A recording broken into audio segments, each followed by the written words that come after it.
Catch the spirit of the game. The Hastings Sidebusters. Line drive, left field, base hit. 1 run scores. Here comes his 2nd run home, and the Sodbusters have the lead. Us Hastings kids, we kind of have our own little crowd going on in the corner, so it's been a blast. The 1-2 pitch on the way. Called strike 3, and the Sodbusters are out of trouble in the 7th. I kind of get what's expected, and we're supposed to do it the right way, everything else, but at the end of the day, it is summer baseball, and we're here to improve every day, but also have a lot of fun. Sodbuster Baseball. Previously in the summer, I got to play with a kid from Japan, so that's a cool connection there, and it's just nice getting to know everybody and seeing what they like, kind of maybe they show me something that I'll like and enjoy and take on for the rest of my life. You never know. Swing and a miss. And the Hastings Sodbusters got one for the 3rd time in a row. You got to make sure you have your composure and stay true to who you are up there. You got to be able to know what kind of baseball player you are, and you got to play to your strengths. The Hastings Sidebusters. Welcome to Duncan Field. It is a 2-game series as the Sodbusters take on the Nebraska Prospects. Hastings coming off a series win up in South Dakota as they beat the Zap 2 in a row after losing the opening game of that series on Thursday 3-2. They ended up coming back with a vengeance, winning 11-6 and 12-3. If you like to compare scores, don't. Because the Sodbusters take on a Nebraska Prospect squad, which is coming off a 3-game sweep of Casper. That's the same Casper team that came to Hastings and pounded the Sodbusters pretty good. So hope for the best today. And when you think of ways that this game could go Hastings' way, think about the fact that the Sodbusters had a travel day yesterday, should be moderately fresh. Meanwhile, the Nebraska Prospects, after being rained out on Friday, played a Saturday game in Casper and then had to play a doubleheader before making the return trip this morning. So hopefully it's a little leg-weary squad. They are certainly the most talented team in the Independence League, but we'll have to see how it goes. You never know how the ball will bounce as the Sodbusters take on the Nebraska Prospects. I'm Steve Stein. We'll hear from Ryan Valenta a little bit later on. Mason Hendricks and Noah Pagel running the show today. When we come back, we'll have a Sodbusters Spotlight as we are going to be visiting with one of the Juden boys. The brother combo has been very nice, and Dalton has picked up a couple of wins as of late. We'll have that interview with Dalton Juden coming up next. This is Sodbuster Baseball. Are you tired of lousy internet and faceless customer service? It's time to experience local, honest, hassle-free, and exceptional. That's the Allo promise. We not only provide crazy fast fiber internet, crystal clear TV, and dependable phone service, but we choose to become a part of the communities we serve and love when everyone calls or stops by our store to say Allo. So don't settle for mediocre, settle for exceptional with Allo. Visit us at allofiber.com/local. Hi, I'm a baseball umpire. My job can get pretty stressful. I have to keep my eyes open at all times, and if I don't make the right call, people boo me. So to relax, I visit a Nebraska lottery retailer like this one and buy some scratch tickets. It always calms me down. Hey, you cut in line. I did not. All right, you're out of here. Hey, he didn't cut. All right, you're out of here. I feel better already. The Nebraska Lottery. Top prize odds vary by game. It is a Sodbuster Spotlight as we feature Dalton Juden. Dalton picking up a couple of wins here recently for the Hastings Sodbusters. Dalton, talk a little about your journey in baseball from Florida to North Carolina for junior college and now to York. Tell us a bit about the recruiting process and how you came to be in Nebraska. So it's been an awesome journey ending up here in Hastings. It started off in Florida. I then moved to New England to live with my father. And then I really started getting into baseball up there because my dad has a past in baseball. So I started to learn a lot about the game and talk to him about it. Fred and I were playing on the high school team, loving it, just developing, getting better, still growing into our bodies. And then around COVID time, we moved back to Florida. My dad knew a guy that was coaching a high school team that we could probably get some exposure and some good innings. So we took the trip, we packed up our trucks and drove down to Florida, and then we started the season. Unfortunately, COVID ruined my brother's senior season, so then he took a gap year, I continued to play for that school. Luckily enough, I got to play my full senior year and did pretty well. So I got a couple offers from some schools, and then that school, Fayetteville Technical Community College, offered me, and then I kind of mentioned my brother as well because they needed pitchers. So then we both got an offer and got to go play some baseball in North Carolina. How was that experience? It's exciting to get a chance to share that as you continue your baseball journey together. Yeah, it was very exciting, and it was very cool because it helped us financially, and it just helped us stay close together and grow, because we weren't always as close as younger siblings growing up. So we kind of came together as we matured and got older and really started to better understand each other and have more fun. What was your team like in North Carolina? So throughout that team this past spring. It was a great group of guys. It was, I guess you could say, similar to the situation we're in. Great group of guys, can all play baseball very well, have some IQ, but we were just struggling to find our identity soon and early on in the season. So we started off a little slow, but then we gradually started to get our wins, and they started to pile up as we became a better team and bonded more, stuff like that. We're talking with Dalton Juden. He's one of the starting pitchers for the Hastings Sodbusters. So you spend the year at that junior college in North Carolina, attracting the attention of York University here in Nebraska. Tell us a bit about that recruiting process and what some of the options were as you came out of that school. You know, it's funny you say that because we were finishing up at the school in North Carolina, and I was getting anxious to find out where I wanted to go. And Fred and I were wanting to go somewhere similar. And I got a text from the Coach Alvarez from York University in Nebraska, and I don't even think I read it right away. I was like, wow, Nebraska, that's very far away. I was kind of hoping to stick around North Carolina and Florida area, but then I talked to my coach about it, and he told me to hear him out. Great guy, great offer, and he wanted to talk to us and get to know us a little bit. So I thought, why not? It'll be something good and positive. So we gave him a call and heard him out, and it was a great talk. And he gave Fred and I both a good offer that we really couldn't say no to, and we're happy to take. Well, that's one thing about it. Having the chance to go play together again, You thought maybe that was probably the end of a possibility in North Carolina, and lo and behold, the next step together again. Yeah, it was great. I was very pleased to, for them to offer both of us, and for us to be able to keep growing and getting better together, seeing each other grow. We're talking with Dalton Juden, and so the contact with York logically leading you to the Hastings Sodbusters, chance to get to play summer ball here. Had you ever been to this part of the country? No, absolutely not. This was my first time here in Nebraska and the places we traveled, like South Dakota and stuff like that. And it was actually an awesome experience, and awesome that this was a part of that, because I didn't get as many innings as I wanted to my last year at that junior college. So, this was huge for my brother and I to stack on some more innings and continue to get better and work on our game. And both of you basically in the starting rotation. How are you alike as pitchers? How are you different, first of all, from a baseball standpoint?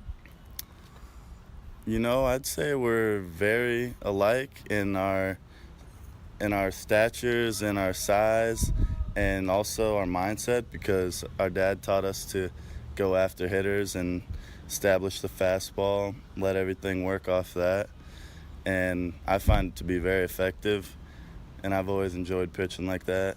And I know my brother's the same way, but he has a little bit more of a downhill angle on his fastball, which I think is pretty cool. And I got some more natural inside movement and run. So those are two things that definitely separate us. And our arm slots are different as well.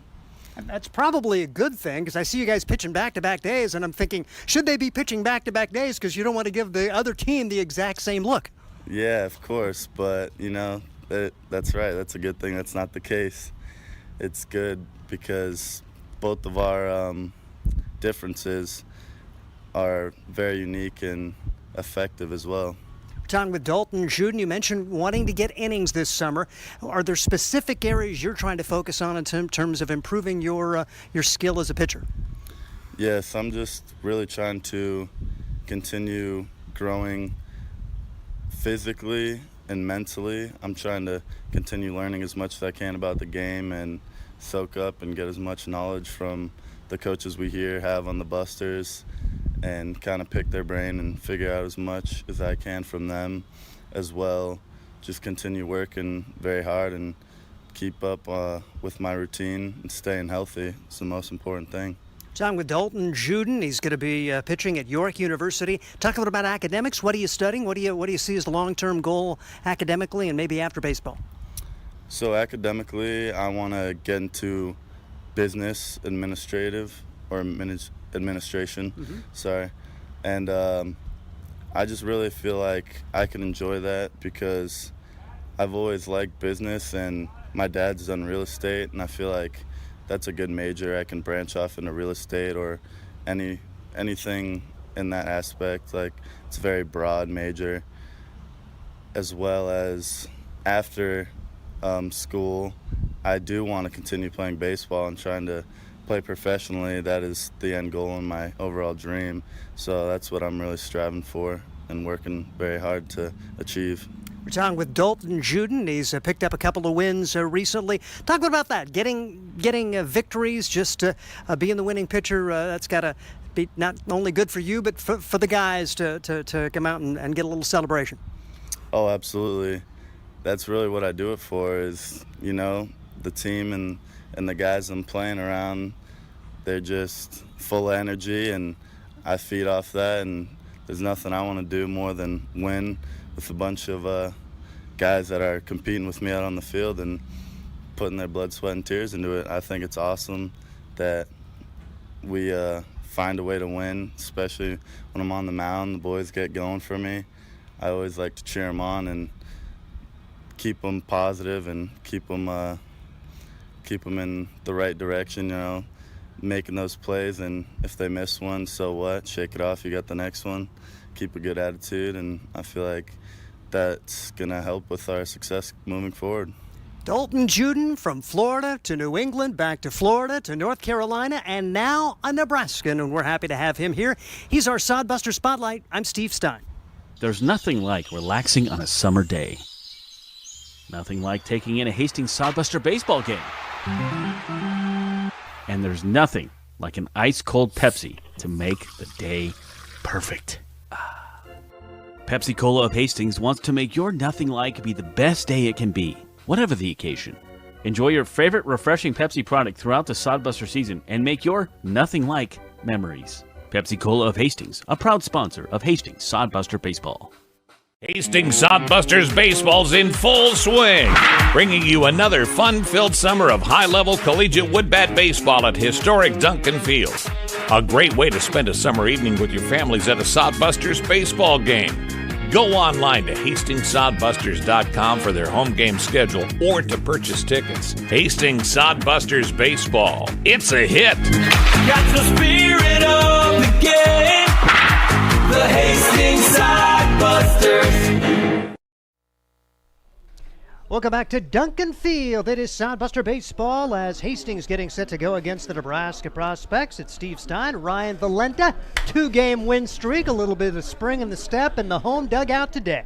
We find ourselves in an oddly similar spot than we did last weekend, coming off a weekend where took 2 out of 3 from Oahe, coming back for a midweek series. So if you recall, the last week's opening series didn't go the Sodbusters' way, so time to flip the script here. And like you mentioned in the pregame, Steve, they're taking on a Nebraska Prospects club who has been busy. They had a doubleheader against Casper in Casper yesterday, and then They didn't get done with their last game until around 9 or 10 o'clock last night, and then had to make the 8-hour drive all the way here to Hastings to play tonight. So for a Hastings team, like you said, that's had a day of rest, and for the Prospects team that's been throwing a lot of guys out there recently, see if the Sodbusters can catch them on an off day and get their first Duncan Field dub of the year. The good news is the fact that maybe Nebraska's a little bit tired. The bad news is it's maybe the most talented team in the Independence League. They are really, really good, and Sodbusters going to have to play their A game regardless of whether the Prospects bring their A game or not. Yeah, and the Prospects, they've handled most of the teams in the league. Prospects sitting second in the division, only behind the Big Sticks of Badland at 15-5. The Prospects come in the game with a 12-3 record, and for the Prospects, a sweep of Casper, and also before that a sweep of Spearfish. Their last loss was on the 4th of June against Fremont, where they lost a 1-run game, but they've been pretty darn good ever since. Their hiccups only coming at the hands of the Fremont Moo and one loss to the Casper Spuds. And like we said, this is a travel team. They don't play home games. The guys, they pay to be here. They are trying to get their names into a good D1 school. They already have a lot of D1 guys on their roster too. So for the Sodbusters, it's just playing the small ball, outsmarting them, and this is the lineup to do it. We had a couple of new guys in the lineup too, and Steve will tell you all about those in the starting lineups. As the Sodbusters will go with Gage Frank. He leads off and plays center field. Normally he's a right field guy, but a little bit adjustment in the lineup with some of the new guys who are helping out. Josh Pinner starting shortstop, batting second. Marcos Cabranes plays second base and bats third. Nick Jones doing the DH duties today and batting fourth. One of the new men is Landon Gaz. He'll bat fifth and play first base. Zach Vital is behind the plate and batting sixth. Cale Jensen in left field, batting seventh. Batting eighth, it's Anthony Chavez, and he is playing third base. And Kyle Hiltbrandt, he's another one of the new guys out of Western Oregon. He plays right field and bats ninth. Marcus Miller making the start on the mound for the Sodbusters. Once again, for the Sodbusters of Joel Skipper with the pitching coach, newly arrived Vinny Cerrone, and the other assistant coach, Corey Caranda. It's Frank, Printer, Cabranes, Jones, Gaz, Vital, Jensen, Chavez, and Hiltbrand with Miller on the mound. For the Nebraska Prospects, Danny Sponberg leads off and plays right field. Colin Lynham is in left field and batting second. Batting third, Cole Kitchens at third base. Then it's Joel Benish, the DH, batting fourth. Jackson Trout at first base, batting fifth. Then it's Nate Cunningham, the shortstop, batting sixth. Britton Bond does the catching and bats seventh. Trey Mungeon plays second base and bats eighth. Cade Lynham is batting ninth and playing center field. P.J. Laux gets the start on the mound for the Nebraska Prospects. The Prospects under the direction of Trevor Varley with Grand Island guy Phoenix Stevenson, his assistant coach. And the Prospects throw out Sponberg, Lynham, Kitchens, Benish, Trout, Cunningham, Bond, Mungeon, Lynham with P.J. Laux on the mound. The Sodbusters and the Nebraska Prospects getting set to go. This game by the numbers. Hastings coming in at 4-15, still looking for their first home victory. They are 0-10. A team batting average of .229. They did raise their team BA 19 points in their three-game series win against the Zap. Team ERA is at 5.02. The Nebraska Prospects coming in at 12-3 on the year, as Ryan mentioned. A team batting average of .289 with a team ERA of 3.34. The big challenge today is the Sodbusters and Prospects. They have one meeting this year, with Nebraska coming to Hastings and taking a 14-5 win. Nebraska took a 2-0 lead in the first, led 3-0 after two, and really put it away with a 7-run sixth inning. Put 19 hits on the board in that win. The Sodbusters struggled defensively on that day. We're going to take it down to the field and have the playing of our national anthem in advance of the Sodbuster broadcast against the Nebraska Prospects here on YouTube. The national anthem is brought to you by Wonderful Nutrition and Bo Huckman. Tonight, our anthem will be performed by the Cathedral Brass Quintet.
About as cool as it gets. A couple of trumpets, a tuba, a trombone player, and a French horn player with the playing of our national anthem. Cuts right through that wind here at Duncan Field. Really neat rendition as wind, about as windy as it's been. It's been really nice for home games, but 16 miles an hour. Blowing almost straight in from center field. A temperature of 91 degrees at Duncan Field, 367 down the right field line, 370 left field, 405 to the alleys, and 408 to straightaway centers. The Sodbusters will send Marcus Miller to the mound.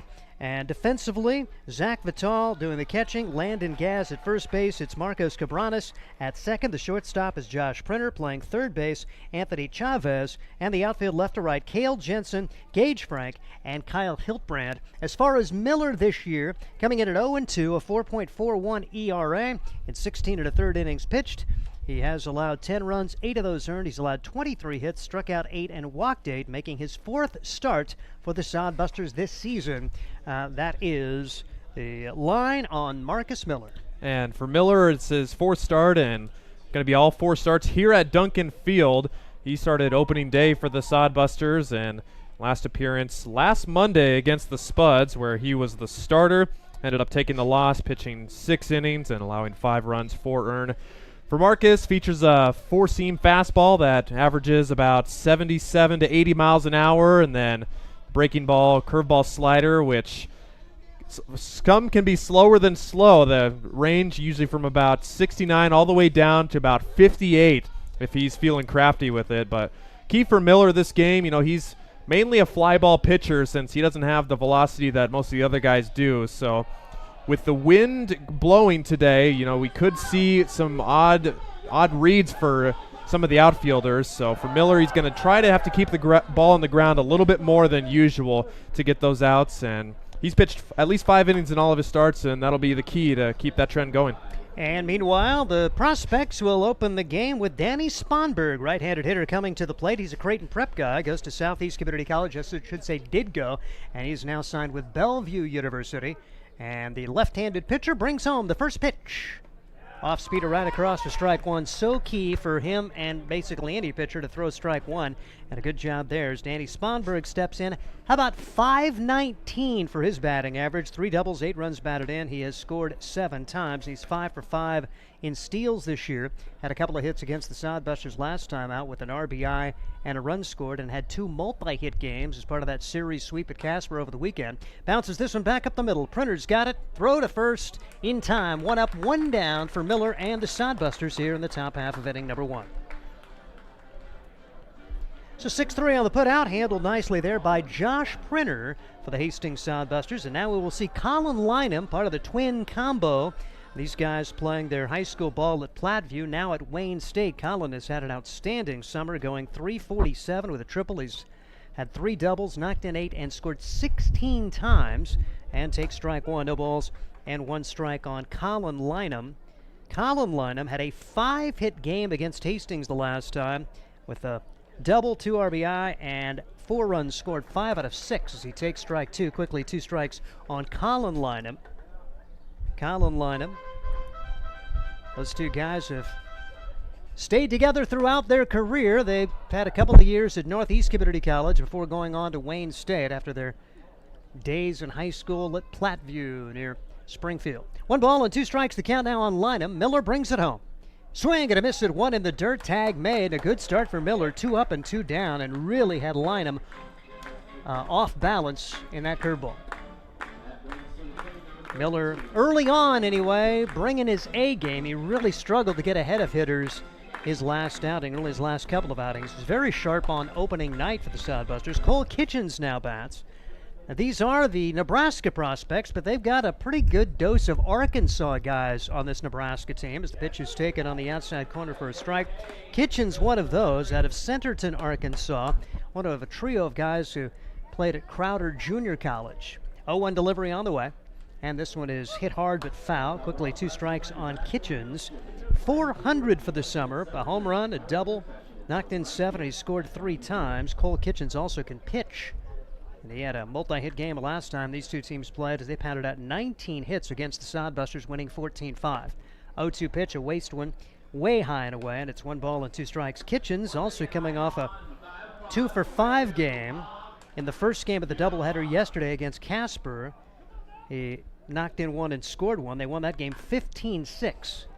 And here's a well-hit ball into right field. First chance for the Hastings Sodbuster right fielder Kyle Hiltbrand. Welcome to Hastings. Played it well, dealing with that wind out there. And 1-2-3 go the Prospects in the first. No runs, no hits, and coming up, we'll have the Sodbusters when we come back.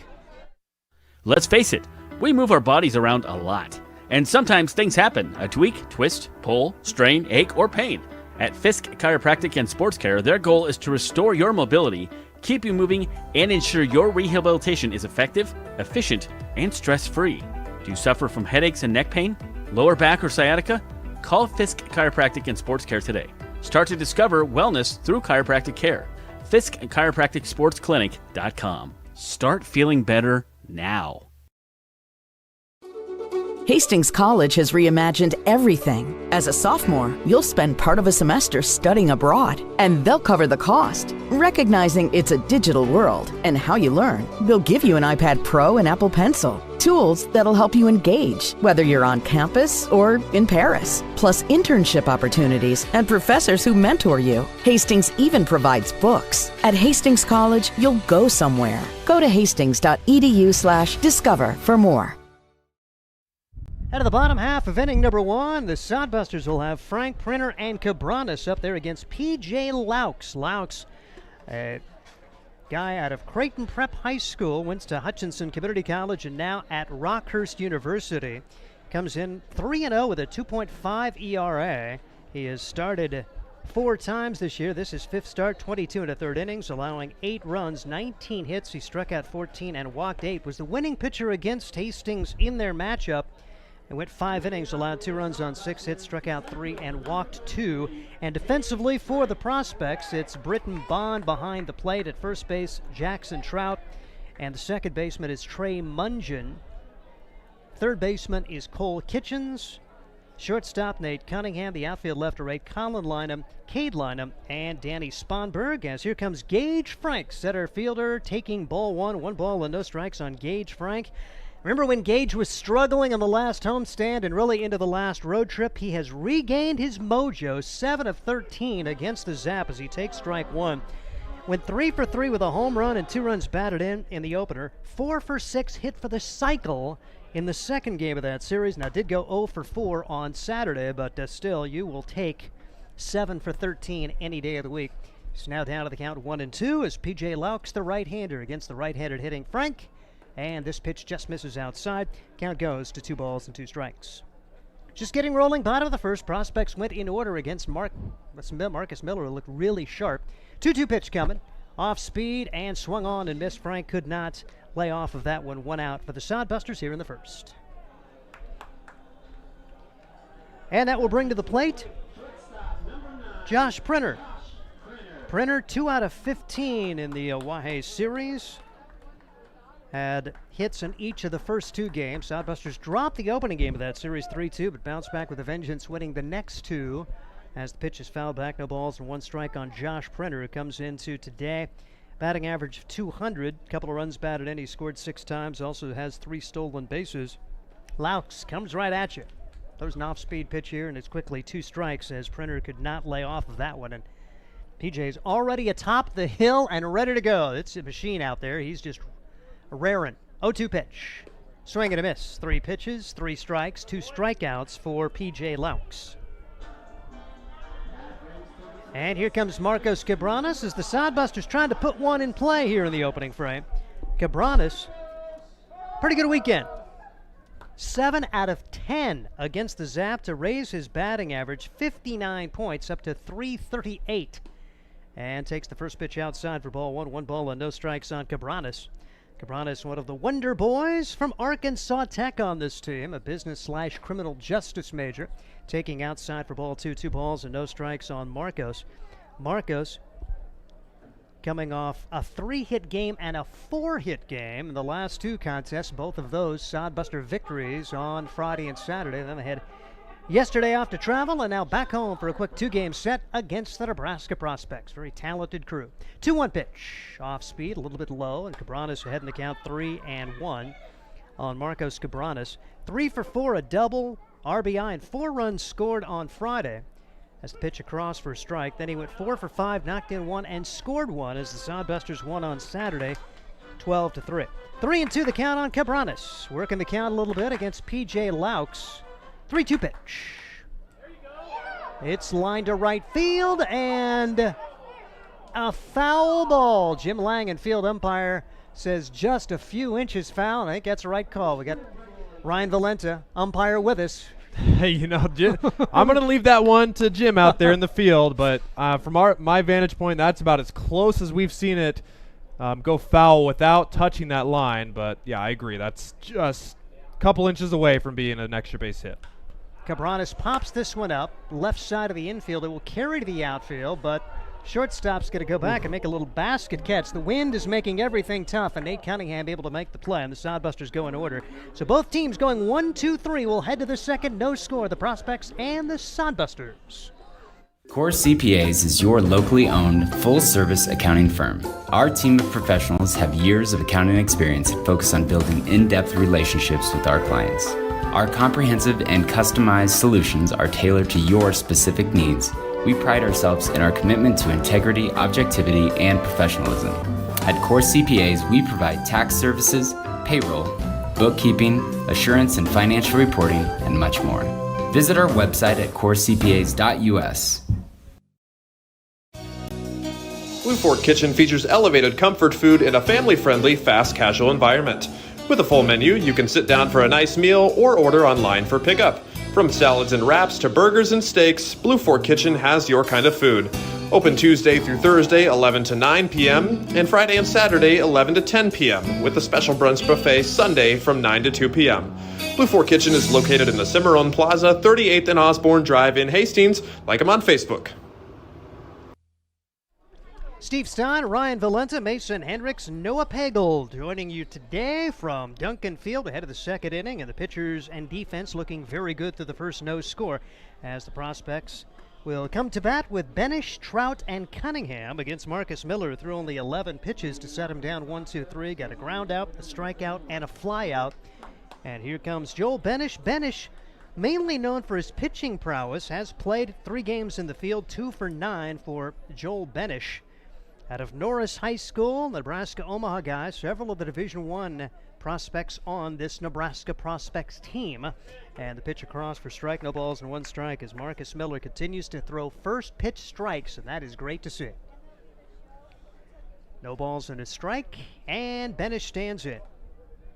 Fastball is just a little bit outside, 1 ball and 1 strike on Benish. Wind blowing straight in from center field about 20 miles an hour, so Duncan Field playing even bigger than normal. This one is drilled to left field. Jensen coming on, can't get there, and it's by him for extra bases. Benish around first, headed to second, hits the bag there and stays as Jensen just kind of got caught in no man's land. Didn't look like he really had a chance to get there. Maybe easy for me to say, but you try to play it on a hop. He tried to go headlong, and it turns into a double for Benish. A man in scoring position, nobody out for the Prospects here in the second. Duncan Field in the evening can be a left fielder's worst nightmare, and we've seen Jensen out there a couple of balls. You know, I don't want to blame the sun. You never know what was going on there, but at this time of the hour, that sun is really killer, especially on these soft line drives that may blend into the sun for some. Plus, the wind was not helping it get to him as he tried to come on and make the play. Couldn't get it done, and now first pitch ball to Jackson Trout. So Miller having to work out of the stretch now after he set him down 1-2-3 in the first. As Jackson Trout batting .377 on the years, knocked in 17 and scored 8 times, and takes the pitch in the dirt. 2 balls, no strikes on Jackson Trout. Trout 2 for 5, 2 runs batted in against Hastings the last time.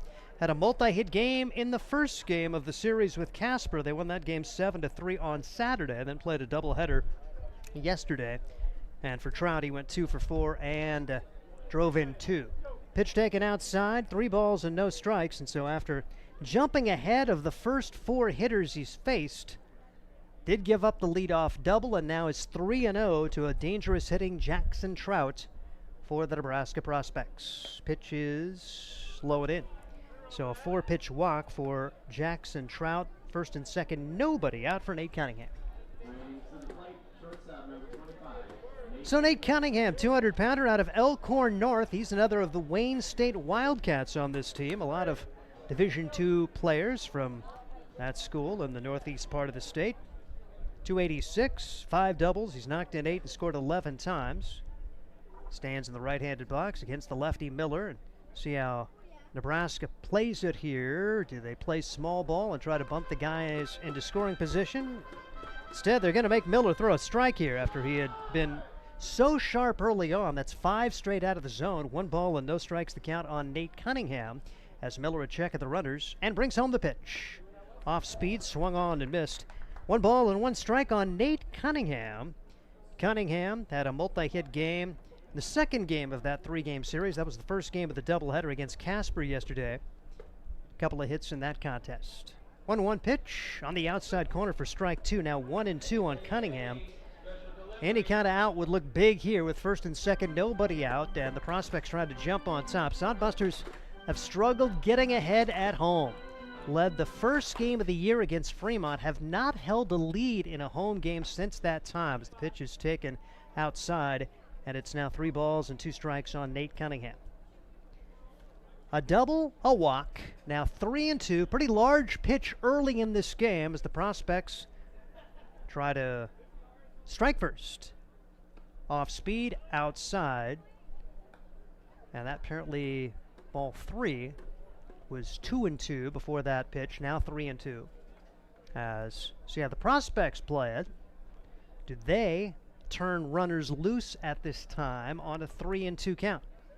Miller brings it home. Runners do not go. This is lofted into left field and in no man's land for a base hit. The bases will be loaded for the Prospects with nobody out. What else can Marcus Miller do? That's about as good a pitch as you're going to make.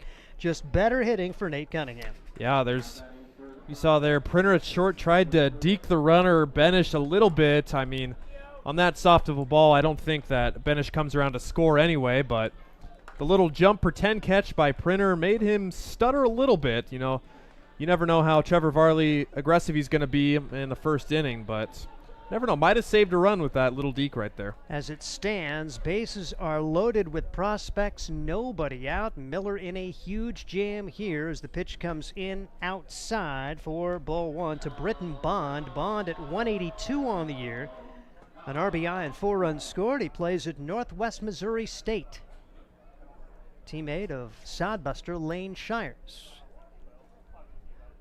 1-0, the count, the pitch, a little bit high. 2-0, got to bring it home here. They're full of prospects with nobody out, a double, a walk, and a single. And after Miller looked so good in the first, has gotten into a huge jam here in inning number 2 on the home field. 2-0 pitch on the way. Off speeder, check swing, comes right back to the pitcher. He'll come home for 1, throw to first, double play. 1, 2, 3, twin killing, and the Sodbusters get the defense there, and a tremendous pitch from Marcus Miller. It's about the worst thing you can do with the bases loaded. Obviously, that was a didn't mean to swing from Bond, but good by Miller and Vital, the pitcher in behind the plate, just to take their time. Bond, the catcher, not a very fast runner, able to turn 2 there without committing an error. You mentioned it, Zach Vital. Good turn of the double play at home plate, if you will, as they get Bond out easily. At first, Trey Mungin tries to salvage the inning now for the Prospects and take strike 1. Trey Mungin, a returning player from last year's team. A lot of these guys are back from last year's Prospect squad. He plays at Southwest Baptist. Mungin for the year at 118.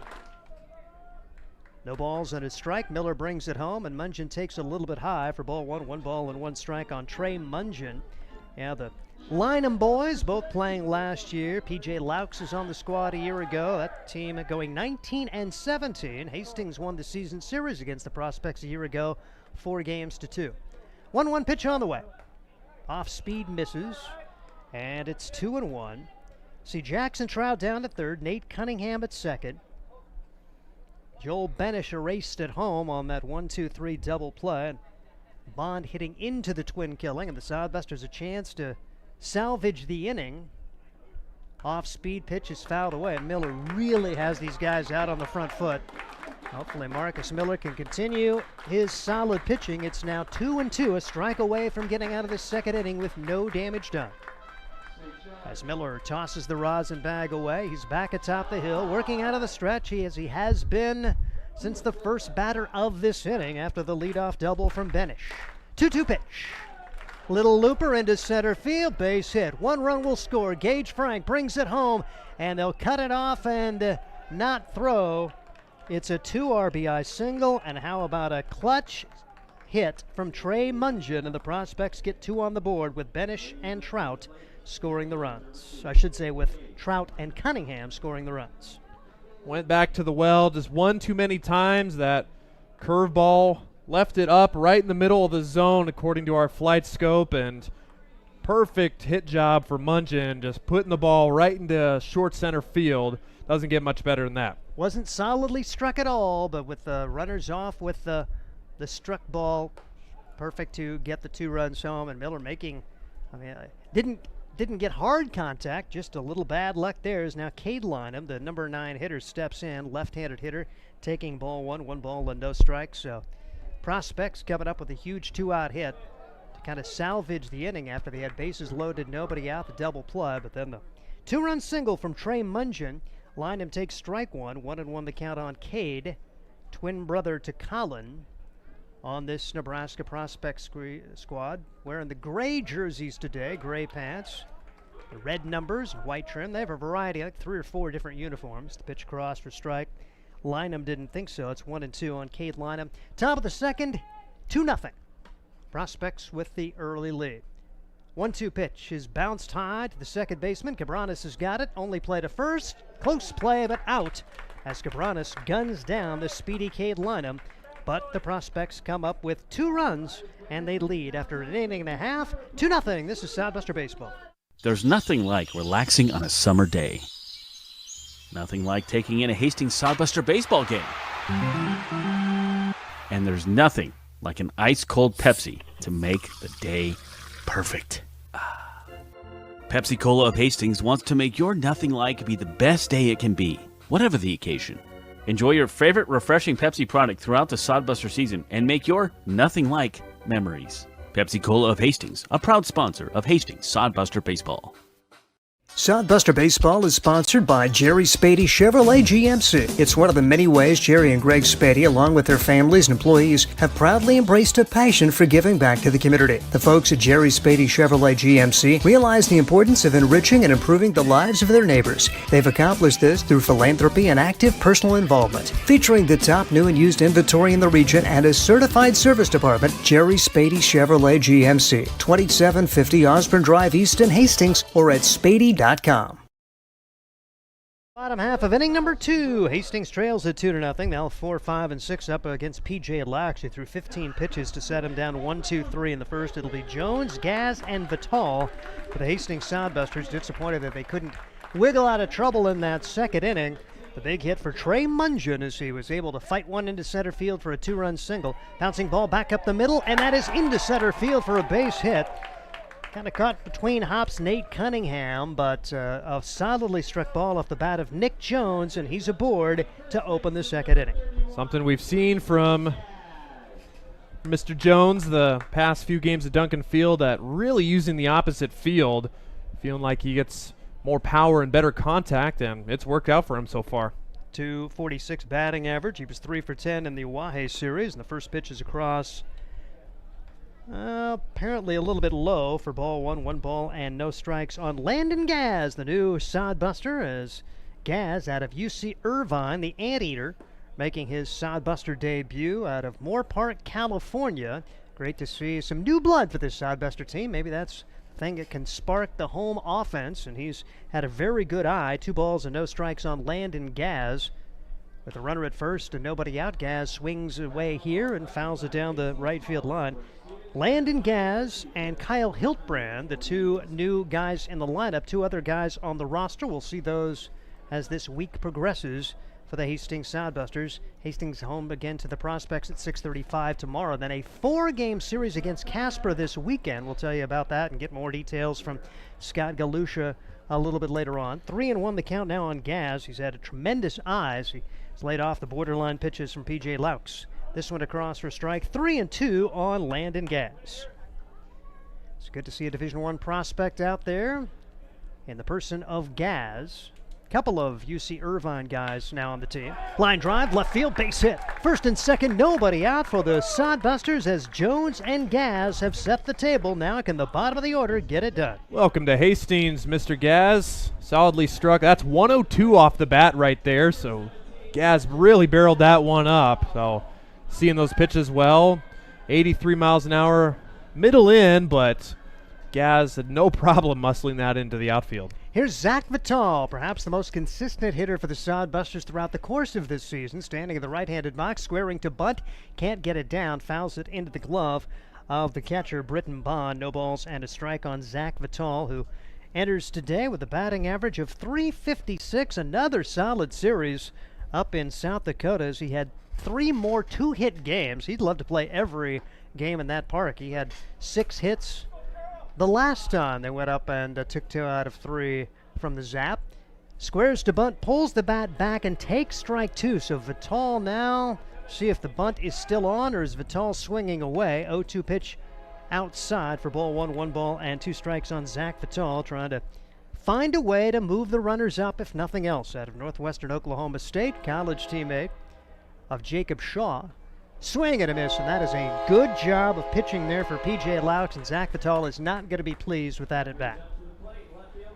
Third strikeout of the game for P.J. Laux, and now Cale Jensen will step to the plate. Don't try to hit one out today, Cale. He's got the only home run at Duncan Field this year, but the wind is blowing in from center, maybe right center, and it's a long way out there. Line drive somewhere would be mighty fine, and he nearly hit his first base coach right there. Just kind of leaning forward a little bit. Corey Caranda, no balls and a strike to Cale Jensen, the Central City guy who has to have some extra base hits this year since joining the squad. North Dakota State prospect, redshirted this year, had a broken hand, had surgery, but he's back here for the Sodbusters for most of this summer season. 0-1 pitch, off speed, is outside, and the count goes to 1 ball and 1 strike on Cale Jensen. Jensen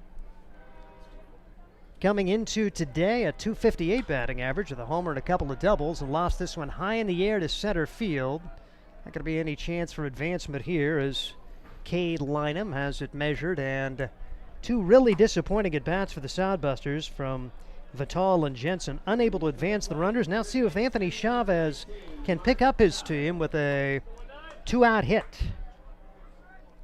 Jones with a single, Landon Gaz with a single, but a strikeout and a flyout, and Chavez step into the right-handed box here for the Hastings Sodbusters. Here's the pitch.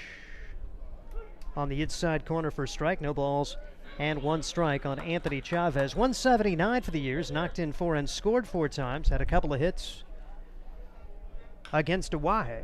Chops this one to the left side, kind of in no man's land, and a great job for the shortstop just to keep it going into left field and saving a run. Nate Cunningham, realizing there's no way he's going to throw anybody out after it got by the third baseman, Cole Kitchens. It's an infield single, and now Kyle Hiltbrand trying to make his presence known in his first at bat as the Sodbusters.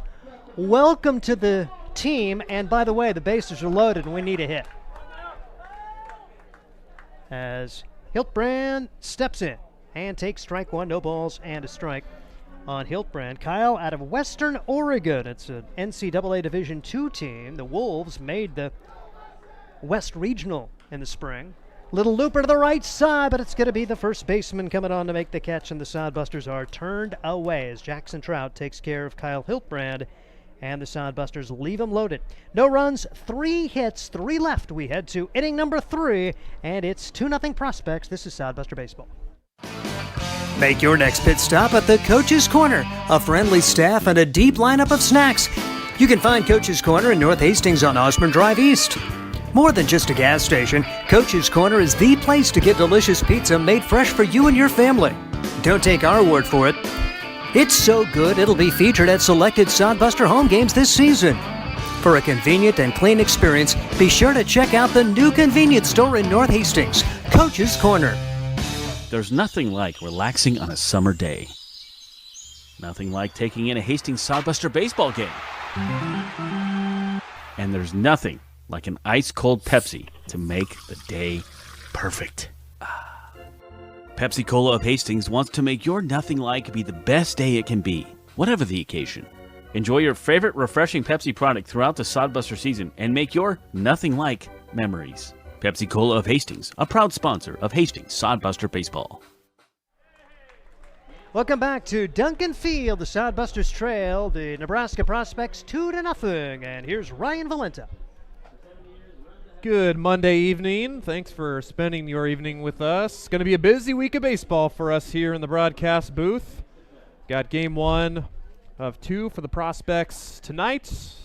Game 2, same time tomorrow. And then Sodbusters will have Wednesday and Thursday off before taking on the Casper Spuds once again at Duncan Field for a 4-game series.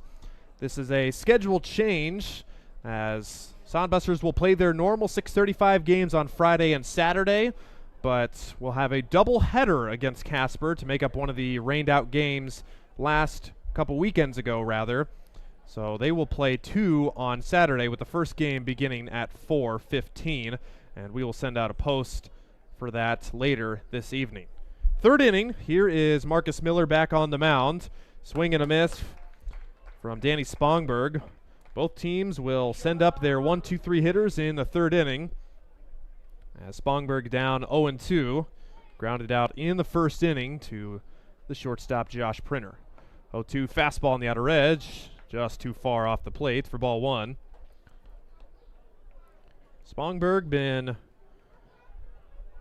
one of the most reliable hitters so far. Chopper over the middle. Printer and Cabranes kind of look at each other, and Cabranes fields, and it's too late. And Printer kind of taps the chest. Maybe it's to say, my bad. Didn't look like either infielder wanted that ball, kind of giving the other the opportunity to, but coming across the middle, I think that should have been Printer's ball right there. So that'll be an infield single for Spongberg. So the leadoff man reaches for the second time in a row versus Marcus Miller. And here's Colin Lynham. First pitch is high and away for ball 1. Lynham struck out in the first inning swinging, but he's also been one of the offensive prowesses of this prospect team. To right field, and that'll get in for a base hit in front of Hiltbrand. They'll go station to station. Spongberg will stop at second. So 2 straight singles puts the Prospects on first and second with nobody out. And more traffic on the bases for the Sodbusters early on. Second straight inning. The first 2 have reached. The last inning, the first 3 reached before the Sodbusters got that double play. Miller was very efficient in the first inning, retiring batters 1, 2, 3, just his second 1, 2, 3 inning of the year. But he is in a little bit of trouble here again. Here's Cole Kitchens. Curveball misses outside for ball 1. Kitchens flew out to Hiltbrand and right to end the first inning.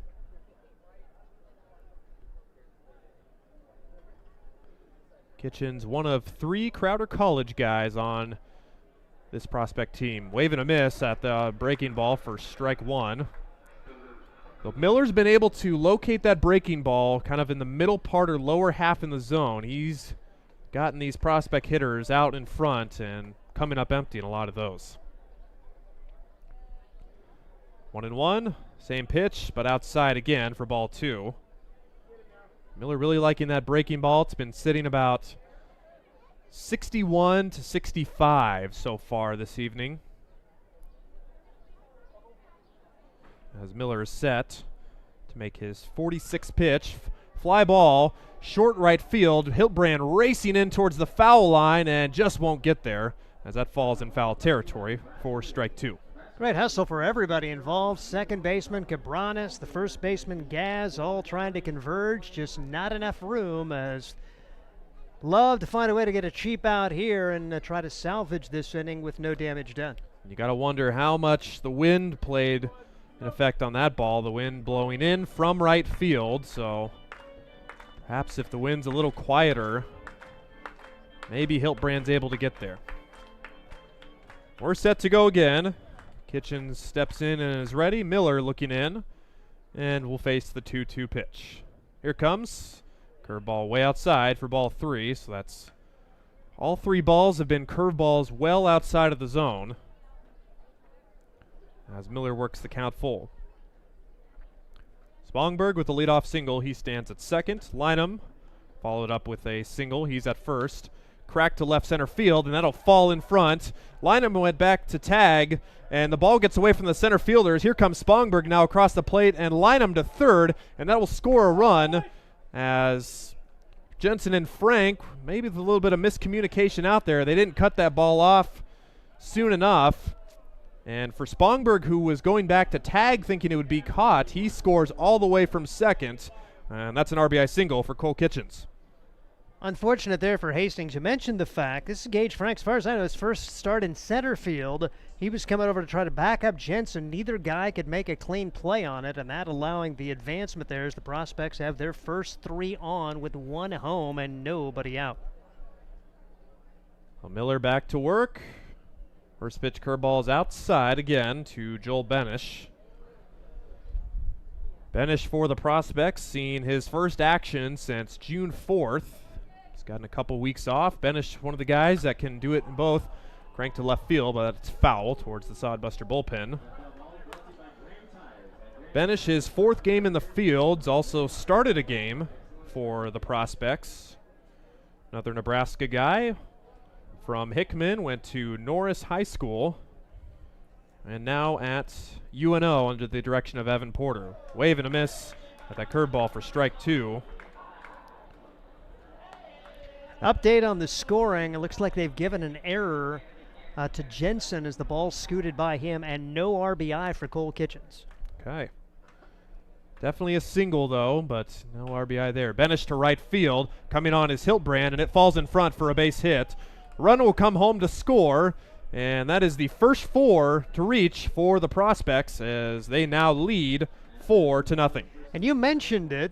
Nothing getting hit hard, and the wind is killing Hastings. They almost need to start playing the outfielders in a little bit to try to cut some of those off, but then as soon as you do, somebody drives one over your head. But all the wind has really knocked balls down, and the Sodbuster outfielders unable to get there. So Benish drives in his first run of the year for the Prospects as he's at first. Still nobody out. The first 4 have reached against Miller. Wave and a miss. That's actually a foul ball as Jackson Trout just gets a piece of that. Caught a piece of Vital behind the plate. Oh, home plate umpire Kurt Schmidt will give Vital a couple extra seconds. Trout walked and came around to score in the second. And for Trout, he's been very good, coming into the game hitting .377, 17 runs batted in, the most by far on this Prospects roster. Trout towers over all the other players, standing in at 6'5". Curveball to left field, Jensen, and I believe that's on a hop. It is. They're going to go to third, and Chavez fields it and gets the out at third. Kind of a tough play.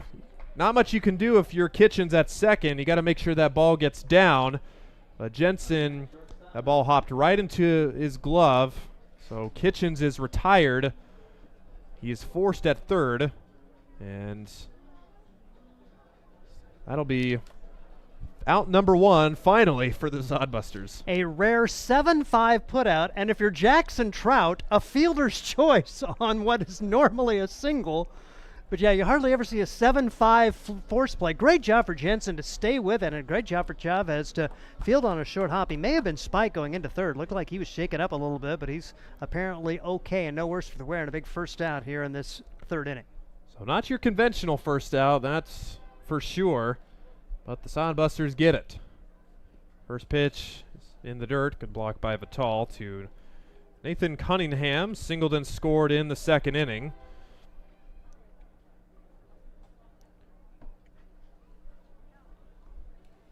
Cunningham batting .286 coming into the game, but gets on base. 10 walks to go along with the 12 hits on the year. And that's going to prompt a mound visit from Joel Skipper. And if you coach Skipper, it has to be frustrating like it is for the rest of the Sodbusters. I mean, nobody's hitting the ball hard against Miller, but now he's working behind hitters here in this third inning. They've got 4 runs on 7 hits, and really none of them have been crushed for the most part.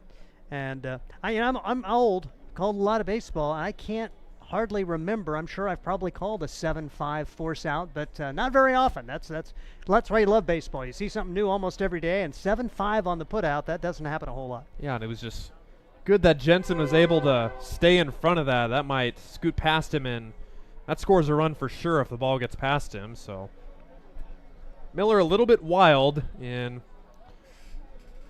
the third inning. He's not missed the zone too much by any means. 57 pitches, 32 of them have found the zone, so more strikes than balls, but not by much. So we return. Cunningham facing a 2-0 and swings and misses at the curveball outside. That one at a cool 60 miles an hour. So Miller back in it. He now faces a 2-1 count. Another swing and a miss from Cunningham. And like we've said, if he can locate that curveball down and in, the Prospect hitters have not been able to find that for the most part. So now 2-2 count. Fastball, punch to the right side, foul. So Cunningham stays alive. Count remains at 2-2. And just shows you don't need 90-mile-an-hour fastballs. Way behind that fastball, but that's because he was thinking that curveball and just did get a piece of it to the right side. That's how a lot of hitters will play sometime. They sitting curveball and just spraying the fastball foul, but Miller misses outside with the fastball for ball 3. So the count goes full again.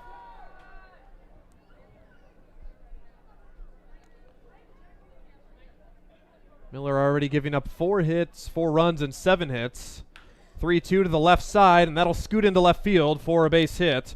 Benish rounds third and will hold on the brakes there. So they go station to station as Cunningham reaches for the 5th hit of the Prospects inning in inning number 3. And like we said, not too hard, but they're finding the gap so far on the early going. Well, how about a replication of last inning? Britton Bond up there. He had an excuse me swing for a 1-2-3 double play. Sodbusters to take another one right here to try to get out of this with no more damage done. Britton Bond now 4 for 23 on the year, so this is the guy you don't expect to get a hit. Got to throw the ball in the zone and see what happens. So Benish at third, Shroud at second, Cunningham at the first to load the bases for the Prospects as ball 2 misses outside.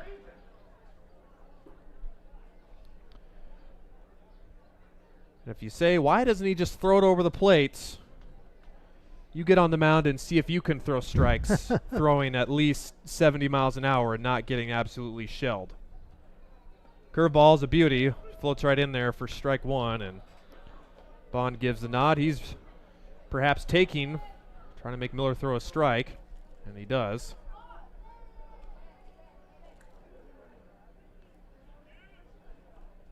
Wind still howling in from the outfield. Curveball into left field for another base hit. Benish scores, and Trout will hold at third. So the Prospects come through with another run. That is their 6th hit of the inning, and still just 1 out, an RBI single for Britton Bond as he drives in his 2nd run of the year. Just good hitting. I mean, there's really nothing you can say. It wasn't solidly struck, just put into play over the infield, and now the Sodbusters see the deficit grow to 5, and the bases still loaded with only 1 out, and Trey Mungin, who broke the Sodbusters' heart last inning, comes to the plate. Well, Vital with a short visit to Miller, just calm things down. Sodbuster bullpen quiet. Miller's no stranger for pitching to 5 innings or even through 100 plus. His least pitches he's thrown this year is 90. Bases still loaded of Prospects. And the first pitch is a called strike to Trey Mungin, the beer batter at Duncan Field. And got to wonder if this applies to the margaritas tonight, too. Ooh, I don't know. $6 margaritas here at the ballpark for Margarita Monday at Duncan Field. Curveball to the left side, and that gets through for a base hit. 1 run scores. Here comes the second runner. The throw to the plate is not in time. Just ahead of the throw is Nathan Cunningham. And just like he did in the second inning, another 2 RBI single for the Prospects. And they have hung a crooked number here in the third. They now lead 7-0. Straight hitting again. Munchen doing nothing spectacular. Jensen, pretty decent throw home. If that is on the third base side, maybe they have a chance, but it was just up the first base line about a step, and that was enough to get that second run home on that hit. So Munchen already with 4 RBIs in the first 3 innings as the Prospects have broken it open. Curveball misses for ball 1 to Cade Lynham.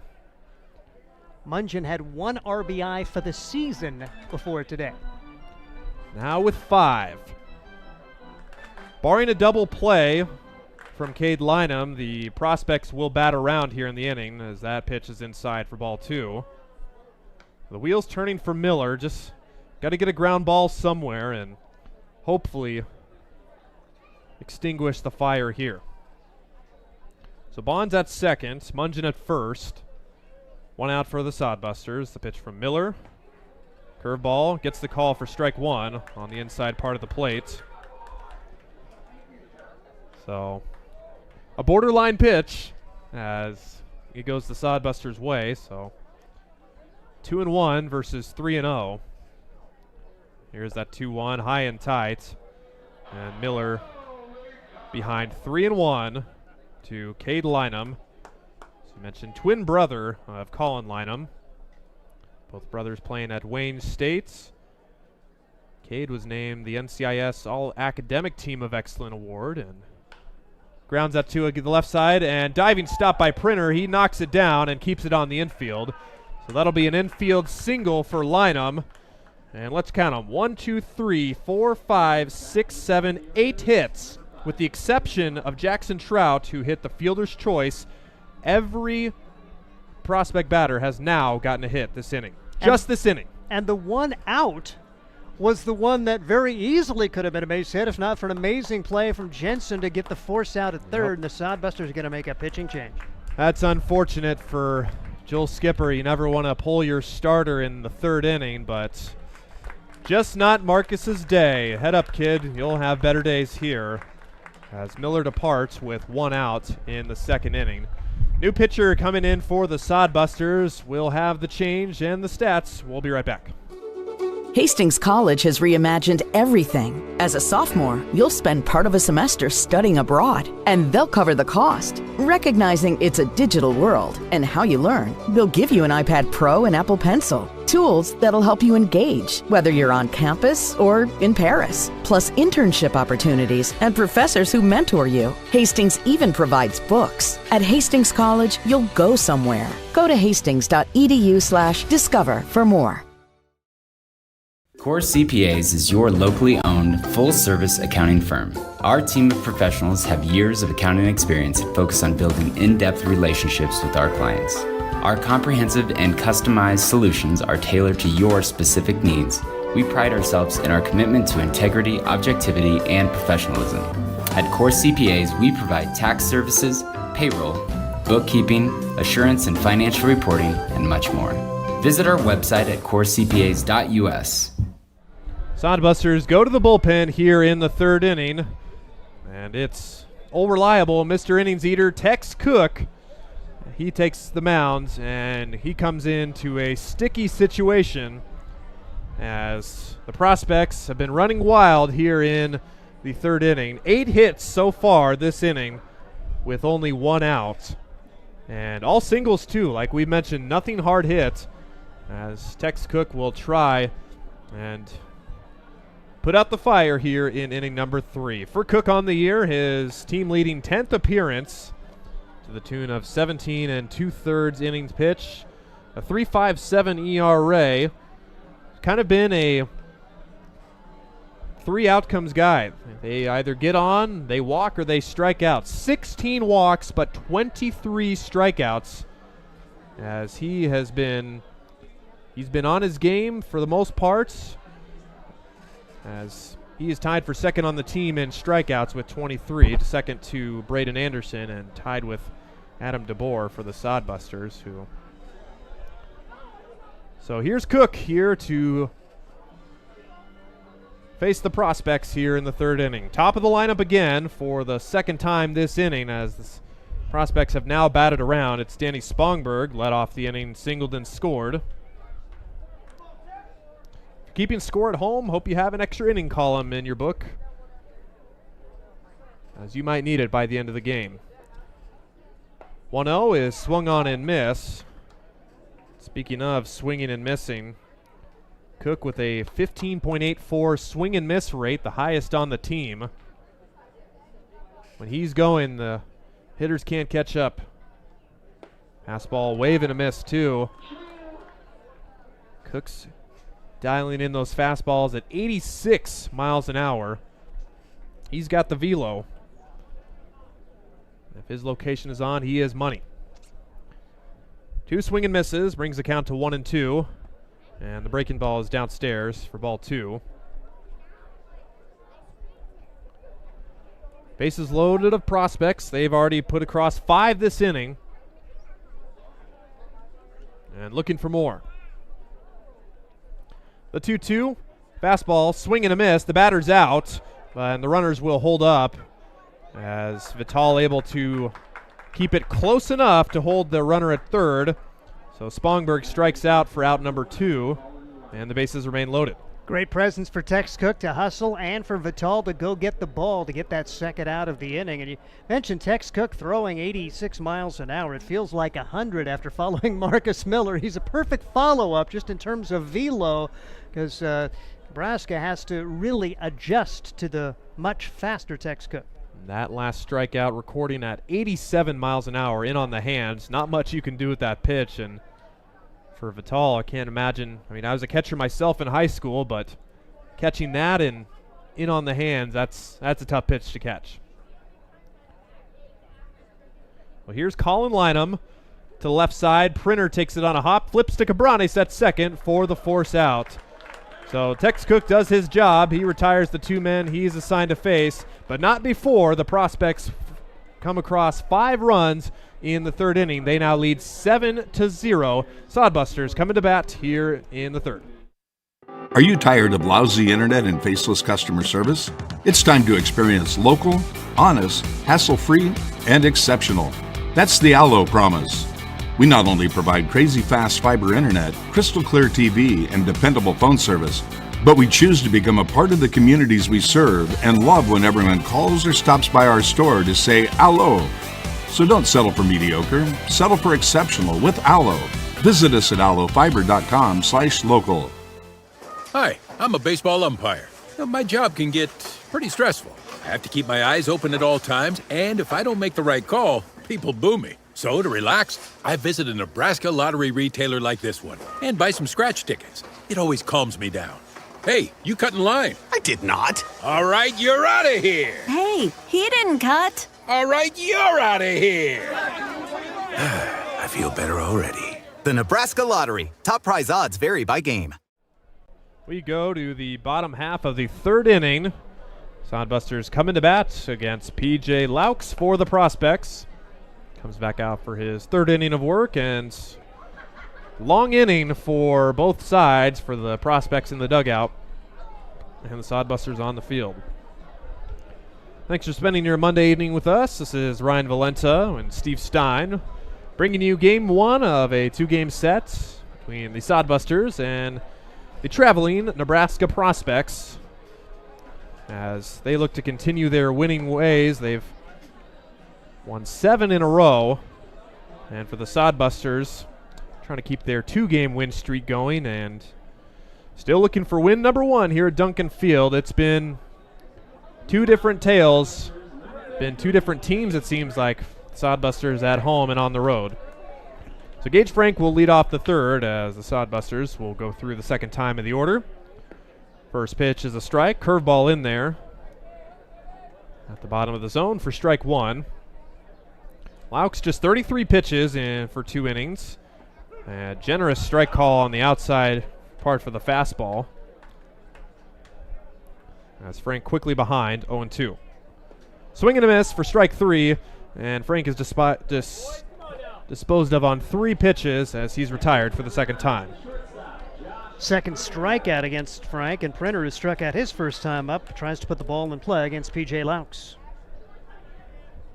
That's 4 strikeouts in 10 batters for Laux, who Sodbusters saw in the first game they played, right back where it came from, and that'll get into center field for a base hit for Josh Printer. So Printer not waiting around for that breaking ball, picks on that first pitch fastball and puts it up the middle for a base hit, his first hit of the game. Printer's done a pretty good job at home the last few outings. Hasn't hit it particularly hard, but kind of doing what the Prospects did, just putting it in play and putting it where the opponent isn't. And let's see if the Sodbusters can scratch across a couple here in this third. So the guy you want up here, Marcos Cabranes, takes strike 1. Cabranes leads the Sodbusters in hits. 24 hits to the tune of a .338 average coming into the game. Pickoff throw to first, not in time. Cabranes, he'll get on base too any way he can. 7 walks, 3 hits, hit by pitches, and has scored 16 times. Breaking ball is chopped foul to the left field side. Cabranes, the latter 2 game of the 3-game series starter, had a pinch hit appearance in the first game. As we mentioned earlier, great series in Oahe for Cabranes, 7 for 10, driving in 2 runs and scoring 5 times. To the right side, could be 2, flip to 1, second for 1, on to first, and that's a double play as the Sodbusters erase themselves on the bases. The 4-6-3 sends us to the top of the 4th inning. 1 hit, nobody left on, as Prospects coming back up in the 4th. Are you tired of lousy internet and faceless customer service? It's time to experience local, honest, hassle-free, and exceptional. That's the Allo promise.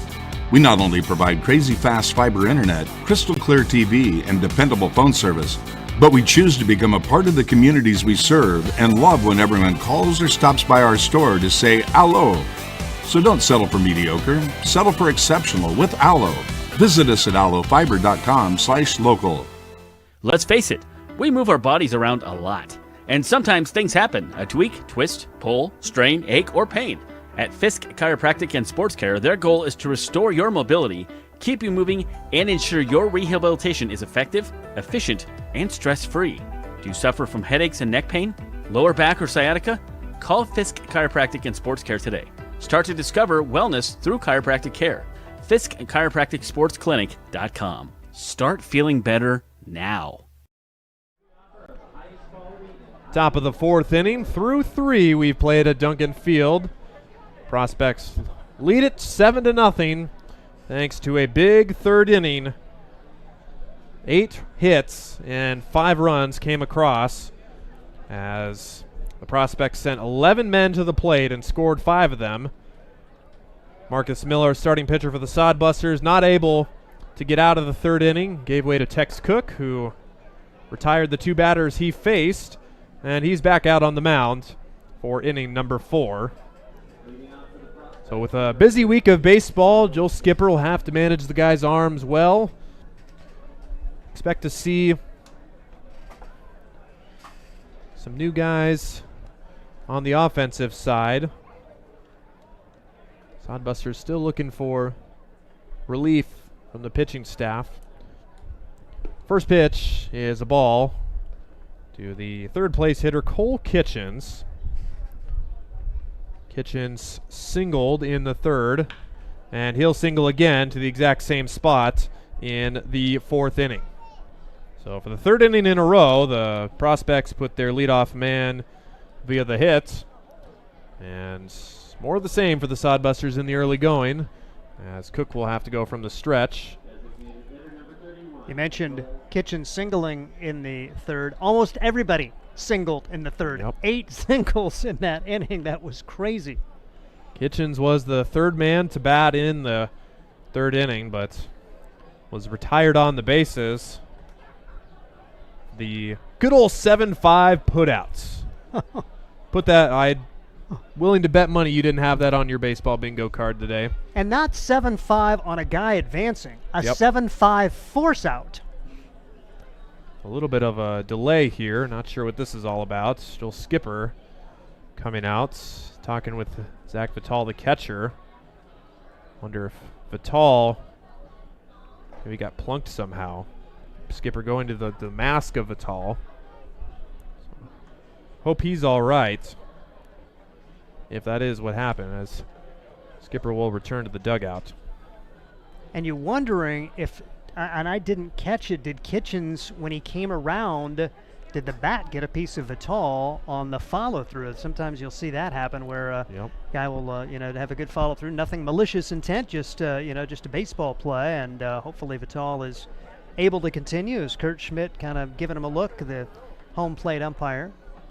And Vital still getting a few minutes. Be interesting to see if they let him try to receive a pitch here to see if he can go. Yeah, and this is a guy you don't want to lose, especially if you're for a lot of reasons. Yep, short on roster guys. Sodbusters, while losing a couple guys on the roster, they've gained a few new faces, so it's all equal so far. But we'll get back to work after the leadoff single. Ball in the dirt. Thought about going, but Kitchen stays put at first. Of course, the first pitch you face after that is in the dirt. You have to chase it down. You're hoping that's where you want one, right over the outside corner, so you can catch it in the glove. But Vital forced out of his stance and having to go over to his left on this 91-degree day. And Joel Skipper's going to come out again. I don't think Vital's doing too good right now. He's been real slow, and he's going to bring in Cabranes, and I think Vital's going to have to exit this game. Oh, man, that's unfortunate. Yeah, he's mask off, holding his glove in his head, and oh, brother, this is not good. So Cabranes comes in from second base, and looks like he's going to put on the gear as something happened with Vital. We'll try and get word from the dugout on what happened with him. Tremendous versatility for this team. I mean, you got a couple of guys who play middle infield and catch. Vital's one of those guys. He's doing the catching today, and Marcus Cabranes will come in and put the gear on. He's an outstanding catcher in his own right. That's one thing about it, the Southbuster team. If you have to have a position where they have the most depth, catcher is probably it. As you've got Wortman, you've got a lot of different guys who can go behind the backstop. Jones, and I even found out in a pinch, I'm sure Lane Shires could probably put the gear back on. He was a catcher primarily in high school and actually was a catcher when he first went to college. So Sodbusters are going to make a defensive switch and bring in a middle infielder here to replace Vital in the batting order. So that's Nolan Oliver coming from the bullpen, actually, not the dugouts. Oliver primarily an infielder, but we saw the other night he can throw the ball over the plate too. So we'll take a quick break here as Sodbusters will get their new catcher Cabranes warmed up, and you just hope that Vital is all right. And we'll be right back on Sodbuster Baseball. There's nothing like relaxing on a summer day. Nothing like taking in a Hastings Sodbuster baseball game. And there's nothing like an ice-cold Pepsi to make the day perfect. Pepsi Cola of Hastings wants to make your nothing like be the best day it can be, whatever the occasion. Enjoy your favorite refreshing Pepsi product throughout the Sodbuster season and make your nothing like memories. Pepsi Cola of Hastings, a proud sponsor of Hastings Sodbuster Baseball. Sodbuster Baseball is sponsored by Jerry Spady Chevrolet GMC. It's one of the many ways Jerry and Greg Spady, along with their families and employees, have proudly embraced a passion for giving back to the community. The folks at Jerry Spady Chevrolet GMC realize the importance of enriching and improving the lives of their neighbors. They've accomplished this through philanthropy and active personal involvement. Featuring the top new and used inventory in the region and a certified service department, Jerry Spady Chevrolet GMC, 2750 Osborne Drive East in Hastings, or at spady.com. This is Sodbuster Baseball. Welcome back to Duncan Field. If you're just joining us, Zach Vital exiting the game for the Sodbusters behind the plate.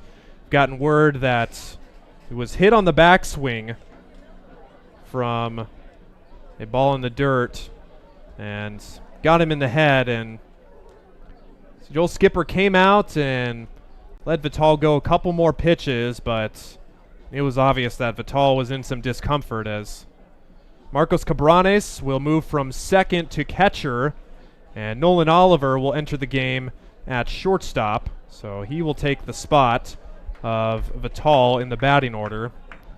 And hopefully nothing too serious. Hopefully the rest of the night off will benefit Vital, and he's able to go for the rest of the week. Very valuable guy for the Sodbusters, and you'd hate to lose him on such a freak accident like that.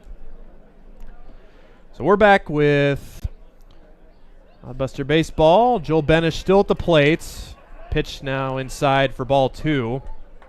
And according to our flight scope, pretty good pitch there, but not getting the call as Tex Cook. Benish singled and scored and drove in his first run of the year in the last inning. Foul ball off behind the screen. As Kitchens remains at first with nobody out. Sodbusters trying to hang a 0 after Prospects have scored in the past 2 innings. The 2-1. Grounded foul to the left side. 2-2 now to Benish. Well, the Sodbusters, you got to go to the bullpen early. You lose your starting catcher, who's been pretty hot at the plate. You got to find a way to keep the guys in this game. Fastball doesn't get the call, right on the outside corner, but just missed, and the count goes full to Benish. Another pretty good pitch. Just does not get the call. Cracked foul down the left field side. So Benish putting up a battle here. Benish just in his 5th game for the Prospects this year. He's played 3 games in the field and started a game on the mound. 3-2 pitch misses for ball 4, and you know, if we're looking at flight scope, I hope it's just miscalibrated a little bit. Well, unfortunate, and Texer certainly thought he had strike 3, and now a little visit to the mound here for Cabranes to try to settle Tex down. Tex has been around the zone, just missing barely there. Walks have not been the issue today for Sodbuster pitchers, but 13 hits in the game, 7 runs so far, and here we go again. First and second, nobody out after Prospects plated 3 runs, or I should say 2 runs in the second and 5 more in the third, and see if Tex Cook can wiggle out of trouble here with 5, 6, and 7 hitters coming up. As we mentioned, yeah, walks haven't been part of the equation all the time, but 10 home games. The Sodbusters came into this game walking 77 batters, just around 8 batters a game. That's not good. First pitch is ball 1 to Jackson Trout. And that doesn't count the hit batsmen when they hit 10 in the last home game. Yep.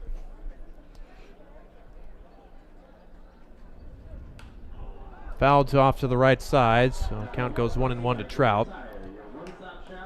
Already 13 hits for the Prospects, and we haven't played 4 complete innings of baseball yet. Just the 1 hit this inning, a leadoff single, and then a walk to Benish. Brings up Trout with runners on first and second. A 1-1. Curveball misses, down and away for ball 2.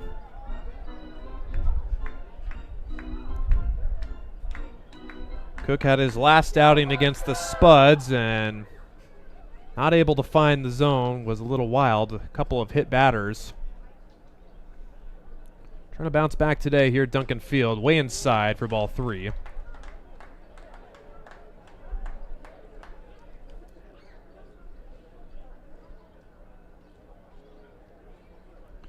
Trout on the year. He's one of the guys that can go both ways for the Prospects. Primarily a fielder, but can be used on the mound too. Gets the call on that fastball for strike 2. Trout thought he had ball 4. So the count goes full. 7-run lead Not expecting the runners to be going here. They're not, and that's ball 4 in the dirt. So another walk for Cook, his second in a row, as once again, Sodbusters have loaded the bases with nobody out. Well, hopefully Tex can just minimize here as he tries to get through this inning. And if you're Joel Skipper, I mean, you don't want to go to the pen again. And that's why Nolan Oliver was probably spending some time down in the bullpen, going to use a quote-unquote position player perhaps in a game like this when it's getting away already. Nathan Cunningham takes a strike right at the knees for strike 1. Cunningham already 2 for 2 with 2 runs scored. Curveball downstairs.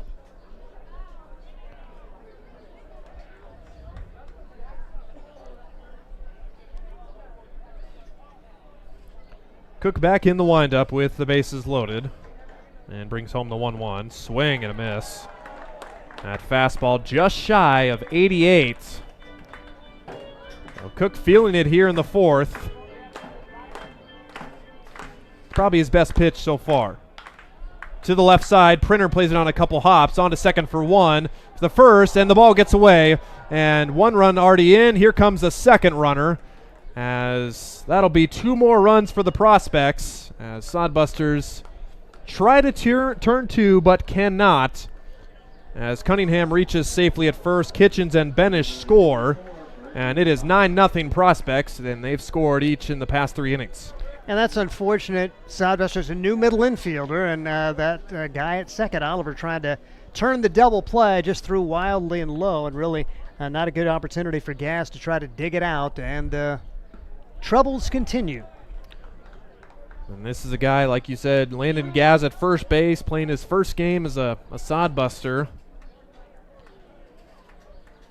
We'll have to work out those hops, how they bounce on the turf, as you don't see too many collegiate fields with turf infields. They definitely bounce differently compared to dirt. 2 runs in for the Prospects. They have a man at first with 1 out.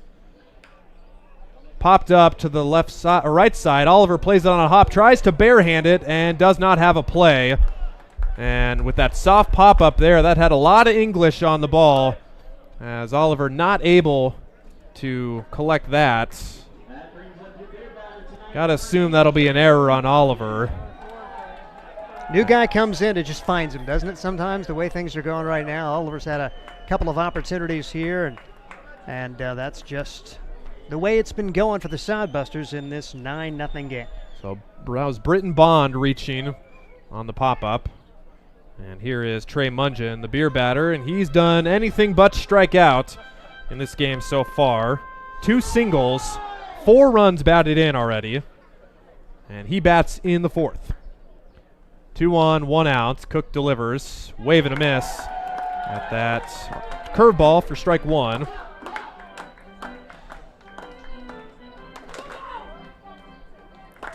Nine nothing Prospects. Cook delivers.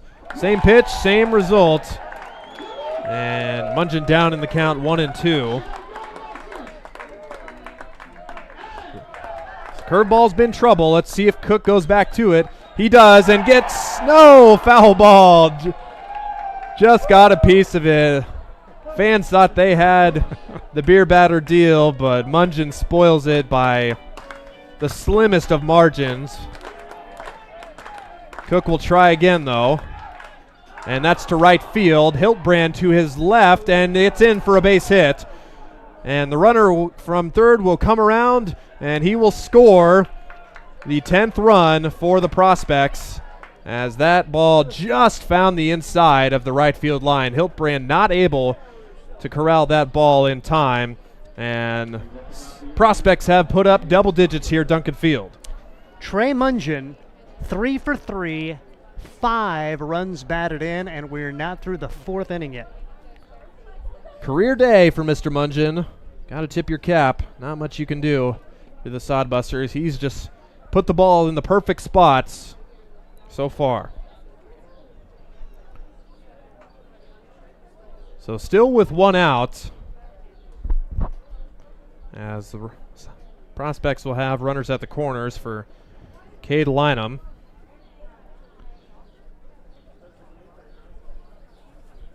On the day, Lynham with one of the 14 hits, pops it up to the right side, and that's actually off the ground. Will be an infield single, as Chavez not able to throw, as Lynham with another single and another RBI for the Prospects. And updated scoring, that Britton Bond little blooper, such a tough play for Oliver. They actually did give Bond a single on that play 2 batters ago. And here we go. Called strike 1 to Danny Spongberg, already batting for the 4th time in the game. Swing and a miss for strike 2. Good pitch on the inner half for Cook to get the swing and the miss. Spongberg 1 for 3 today, singled in the 3rd, also grounded out and struck out. Curveball is downstairs for ball 1. And that's a good leave, right at the bottom of the zone. Really easy to swing and miss at that one there.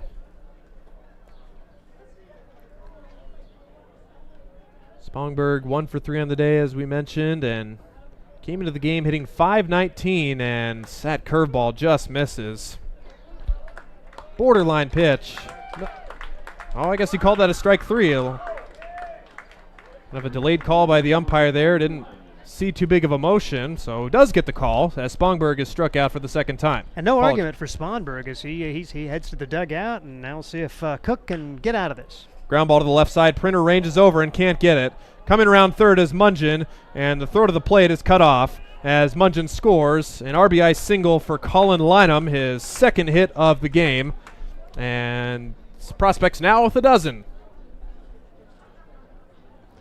I just feel bad for the Sodbusters, feel bad for the fans. I mean, this is the 3rd straight game where it's just gotten away fairly early. Back-to-back 5-run innings for the Nebraska Prospects to take a 12-0 lead. Well, here's Cole Kitchens. Kitchens 2 for 3 on the day, has a run driven in. Cook delivers, ball 1 upstairs. 12 runs, 16 hits for the Prospects so far in the early goings. There's ball 2 rather, inside.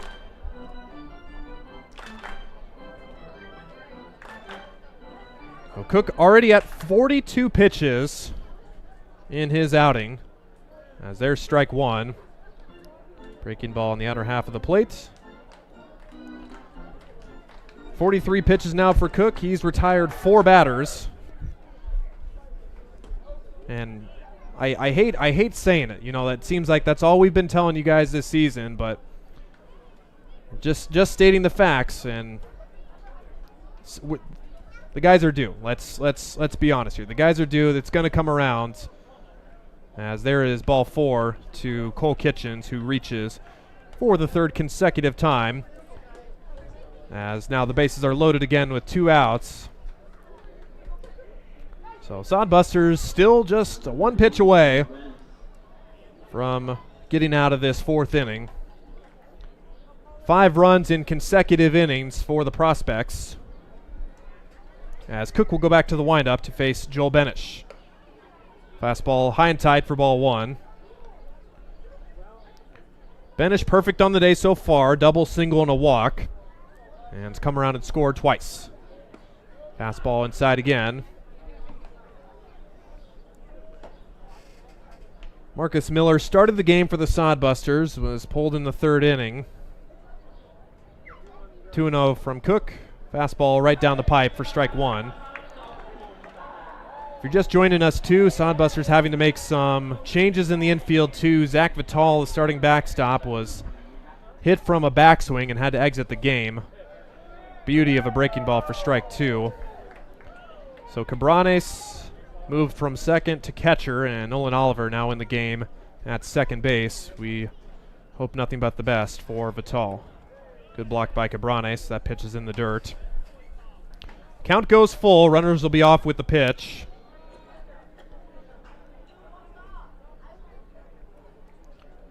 Here it comes to left field, and that's fair down the line for extra bases.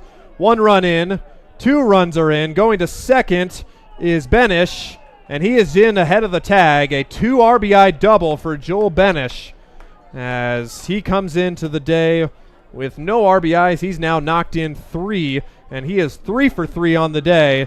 And can't buy an out here if you're the Sodbusters at Duncan Field. Yep, just a good piece of hitting. And they've taken advantage of the opportunities presented them.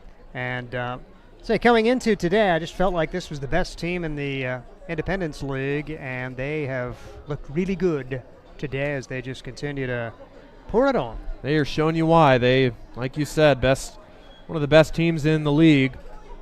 A lot of Division I guys on this squad. Guys that can punish even the best of pitchers. We've seen Cook go 1, 2, 3 innings, striking out 2 of 3s, blowing it right by guys, but Prospects have been all over him. And time was still out. Cook is ready to go. Pitching coach Vinny Cerrone asking Cook if he's good, and gave him the thumbs up. So runners at second and third. There's strike 1 to Jackson Trout.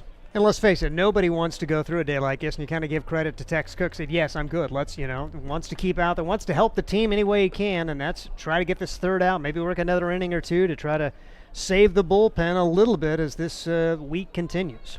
And we featured Cook on Sodbuster Spotlight too. One of the nicest guys, one of the most selfless guys. He wants to do everything he can for the team.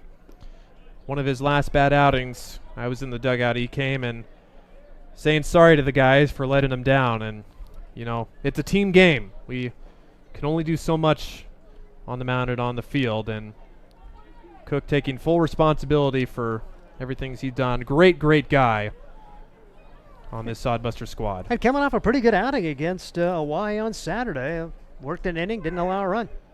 Strike 3 called to Jackson Trout as that fastball shaves off the outer edge. 88.5. That fastball was thrown with some heat. So Tex Cook gets out of the inning. The Prospects hang 7. They now lead 14-0. Sodbusters coming up in the bottom of the 4th. Hastings Sodbusters baseball's in full swing, bringing you another fun-filled summer of high-level collegiate wood-bat baseball at historic Duncan Field. A great way to spend a summer evening with your families at a Sodbusters baseball game. Go online to HastingsSodbusters.com for their home game schedule or to purchase tickets. Hastings Sodbusters baseball. It's a hit. Got the spirit of the game. The Hastings Sodbusters. Hi, I'm a baseball umpire. My job can get pretty stressful. I have to keep my eyes open at all times, and if I don't make the right call, people boo me. So to relax, I visit a Nebraska lottery retailer like this one and buy some scratch tickets. It always calms me down. Hey, you cut in line. I did not. All right, you're out of here. Hey, he didn't cut. All right, you're out of here. I feel better already. The Nebraska Lottery. Top prize odds vary by game. We're back with Sodbuster Baseball. Beautiful night at Duncan Field. The weather a little spicy outside, but that's the perfect weather for Duncan Baseball. Prospects lead 14-0 here in game 1 of 2. As Sodbusters finally coming back to bat. It's creeping up on 8 o'clock, and we are still yet to play 4 innings of baseball in our hour 20 of game time so far. Thanks for spending your long evening with us as Nick Jones swinging first pitch. Ground ball to the second baseman, and Nick Jones retired on 1 pitch. Was just about to tell you about little brother Nick Jones, who we haven't seen in recent. If you've been with us, Nick Jones out with an ankle injury right now. Talked to manager Joel Skipper before the game. Originally thought that Jones would be out for an extended time, and with an about face, Joel Skipper told me today that they're hopeful to get Jones back for the weekend series. So that ankle injury maybe not as serious as we thought, as where we were told Jones injured a non-baseball injury for his ankle. So Be a good guy to get back here for the weekend series. And Grant Jones was actually on the baseline for the pregame. Now, that doesn't mean he's going to play, but he was at least in uniform as a sub before the game began. So good to see Grant Jones, Nick's little brother, maybe on the verge of returning, because they could have used him tonight. He could have come in as a second base replacement. That's kind of his probably best position. PJ Laux working a little too quickly, and home plate umpire calls time for Landon Gaz. That's 3-1 to Gaz as he makes his Sodbuster debut at first base. Gaz will be an anteater next year at UC Irvine, just graduating high school as he takes ball 4. So he is on for the second time. Gaz singled in his first Sodbuster at bat, and he'll get on base.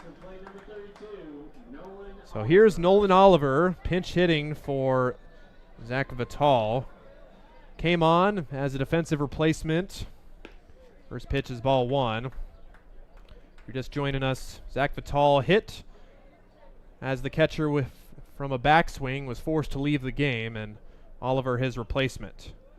Curveball is in there for strike 1. Oliver picked up his first couple of hits of the year in the Oahe series. Takes strike 2. He started all 3 games, went 2 for 12 with an RBI, and scored 2 runs. We've even seen Mr. Oliver on the mound, too. Kind of a guy that can do it all for the Sodbusters. As Oliver, one of the few guys with the classic no gloves and pine tar. So Gaz, the 1-out walk, pitch is fouled to the right side. Look out, first row. Couple flinches over there.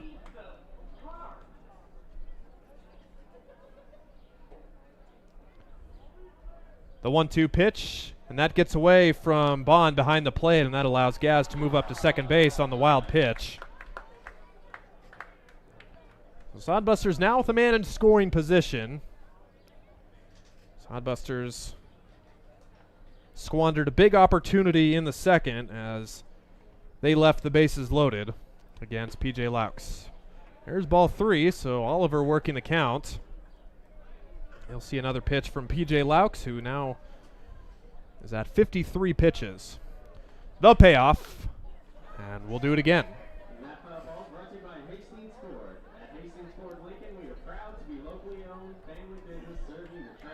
Oliver playing just in his 10th game so far for the Sodbusters. Like I mentioned, he's seen some time on the mound, too. The payoff once again. This one in play to the right side. Trout going over the first baseman in foul territory, and he makes the grab for out number 2. Another one of those team guys. I mean, here's a guy who's really struggling at the plate, was 0 for the first few weeks of the year, and so when they needed a position player to come in and pitch, said, yep, I'll do it, and ate up a couple of innings in a blowout loss last week, and so kind of willing to do whatever he can when he's called upon. Speaking of blowouts, we'll have to see who Joel Skipper sends out for the remainder of this game. Obviously, still got plenty of game left, but be curious to see teams' all-time records coming back from 14 runs down. Gale Jensen takes ball 2 outside. So you say there's a chance. There is a chance. There's never not a chance. You're right. Jensen flew out to center field in his first at-bat. He bats the duck on the pond. That curveball misses outside once again. So 3 misses in a row for Jensen. Got to figure unless it's perfect, he'll have the take sign here. And he does, and he'll walk on 4 straight. So a couple of walks for Laux in the 4th inning. Sodbusters have 2 on, and that'll prompt a mound visit from the Prospect dugout. And this Sodbuster squad, I mean, baseball, that's the great and terrible thing about baseball. No time clock. So, yes, you got to get all the outs you can, which gives you an opportunity to come back. But on nights like tonight, you kind of wish they would say, okay, at 9 o'clock, let's just shut her down. But we're gonna keep on going and do our best to battle and claw and just do the little things well. You say no time clock, but this actually happened last night. The Portland Pickles, an independent team, playing in Portland, I believe they play at a city park. They went into either the 13th or 14th inning, and in the middle of a tie game, in the middle of a pitch, the lights turned off it being a city park, there's nothing they can do. So I'm not exactly sure who they're playing, but the Portland Pickles, they got time clocked yesterday. They ran out of, quite literally, daylight. As Laukst back ready to go again. Here's Anthony Chavez. Singled in the second inning and was left stranded with the bases loaded. And that is a consideration here at Duncan, because I think that they try to get the lights shut off by a certain time here, and so I think if the game goes too long, they have to call someone and say we're still playing baseball. So that not out of the realm of possibility that we could see that happen at Duncan Field before the year's over. 11 o'clock, I guess, is the cutoff time for baseball games. Ground ball, and that actually hit Chavez in the box as he took a tumble there. That bounced off the foot. And like most guys do, Chavez not wearing any protection around the foot and ankle area, so that one had to sting. Lost on that play. Cole Kitchens, tremendous play at third base as he was able to grab it, gun it over to first. Would have been an out, but of course foul ball as the Sodbusters trying to scratch across run number 1 against the Nebraska Prospects. So 2 on, 2 out, and Chavez facing the 1-2 count. Fisted to the right side, and making the catch on a line is Jackson Trout. Sodbusters are scoreless again in the 4th. They leave 2, and after 4 innings, finally, it's 14-0. Prospects in front, top of the 5th coming up. Blue Fork Kitchen features elevated comfort food in a family-friendly, fast casual environment. With a full menu, you can sit down for a nice meal or order online for pickup. From salads and wraps to burgers and steaks, Blue Fork Kitchen has your kind of food. Open Tuesday through Thursday, 11 to 9 p.m., and Friday and Saturday, 11 to 10 p.m., with a special brunch buffet Sunday from 9 to 2 p.m. Blue Fork Kitchen is located in the Cimarron Plaza, 38th and Osborne Drive in Hastings. Like them on Facebook. Make your next pit stop at the Coach's Corner, a friendly staff and a deep lineup of snacks. You can find Coach's Corner in North Hastings on Osborne Drive East. More than just a gas station, Coach's Corner is the place to get delicious pizza made fresh for you and your family. Don't take our word for it. It's so good it'll be featured at selected Sodbuster home games this season. For a convenient and clean experience, be sure to check out the new convenience store in North Hastings, Coach's Corner. We go to the 5th inning. New pitcher for the Sodbusters. It's Tanner Johnson for the Men in Green. Steve Stein here as we bring you Sodbuster Baseball. Hastings trailing by a score of 14-0. And to mention Johnson coming in, the Iowa Western product. He's going to be making his 10th appearance in 11 innings. He's allowed 12 runs, 11 of those earned. He has allowed 11 hits, struck out 12, and walked 17. And he comes in with a 9.00 ERA. His last outing against Oahe Thursday, worked 2/3 of an inning and had a good outing. No runs on no hits. He struck out 1 in that particular game, just trying to eat up an inning or two and put a 0 on the board. They have been hard to come by, although first inning, Marcus Miller set him down in order. 1, 2, 3. That was not how shall we say, an indication of things to come. Since then, 2, 5, and 7 for the Prospects as they lead at 14-0. Couple of touchdowns on the board here as the first pitch is missing for ball 1. 1 ball and no strikes. Nate Cunningham, the batter. He's already batting for the 4th time, and he has scored 3 times and knocked in 1. 2 for 3 on the day as the pitch is across for strike. 1 ball and 1 strike on Nate Cunningham. For Tanner Johnson, trying to work out some things. He's had kind of an up and down year, the Iowa Western Community College product. A Kearney guy, redshirted in the spring for the Reavers, and misses here. 2 balls and a strike, and facing a lineup that's just pretty darn good. Nebraska Prospects with 17 hits so far, taking advantage of 2 Hastings errors. 14-0. Prospects on top here in the 5th. High fly ball, right field. The Sodbusters' new guy coming on, making the play. And one of the bright spots, Kyle Hiltbrand out there in the field. And there's 1 out here in inning number 5 with Britton Bond coming in. Bond with an RBI single back in the 3rd inning. He also had a single in the 4th. 2 for 3 on the day with a run scored and 1 knocked in. Ground ball left side. Printer, backhand, shortstop, long throw, in time. Good job, Josh Printer, going deep in the hole to the right. And Britton Bond is out, 6-3 on the putout, and Trey Mungen will come to the plate. Oh my goodness, what a day for Trey Mungen. 8-hitter. 2-run single in the second. 2-run single in the third. A RBI single his last time up. 5 runs batted in and 3 for 3 as the pitch is swung on to miss. No balls and 1 strike. And unfortunately for Sodbuster fans, he is the beer batter. If he strikes out, there's reduced price beverages, but he has broken Hastings' heart today. Here's the 0-1 delivery, and Mungen takes inside for ball 1. 1 ball and 1 strike. Sodbuster fans begging, but not happening there. 1-1 the count on Trey Mungen for the Prospects. Pitch missing. 2 balls and a strike on Trey Mungen. Mungen had 1 RBI for the year coming into today. 5 runs batted in his first 3 at-bats. And swings and misses. It's 2-2 as get a regular feature with the owner, general manager, the Hastings Sodbusters, as Scott Galusha has joined us now. And we'll see Trey Mungen on this 2-2 pitch. And that is fouled away. This prospect squad, Scott's done a good job of spoiling some pretty good pitches for the Sodbusters at 2 strikes. They just continue to put the ball in play, and a lot of times they've found holes. Yes, they have. They're just hats off to them. You know the one thing?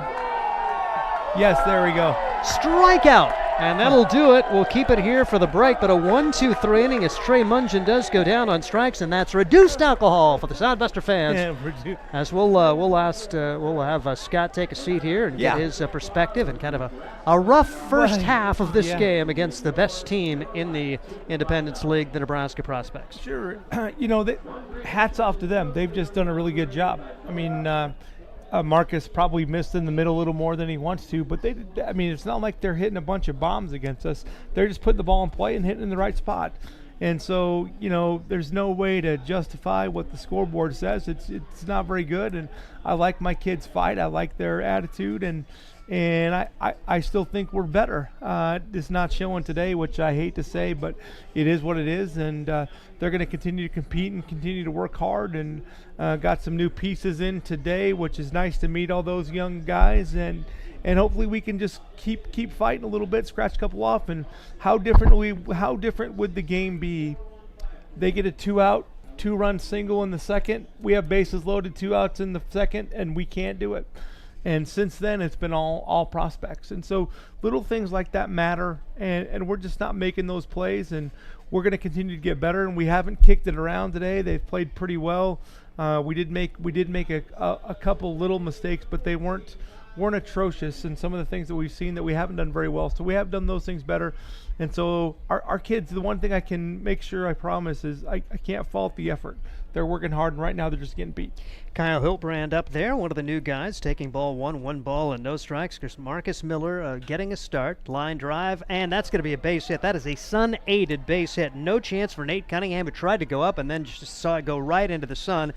And that's why you put the sunglasses on your eyes instead of the top of your hat. And now he puts it on his eyes. He's smiling at his coach, and he put his sunglasses on. Yeah, that might work. Yes. I'm not sure. That ball was hit well anyway. I think he would have had a shot at that, but that ball was hit well. That wasn't a cheap single by any means. Yep. So good at bat by Kyle. Nice to see him.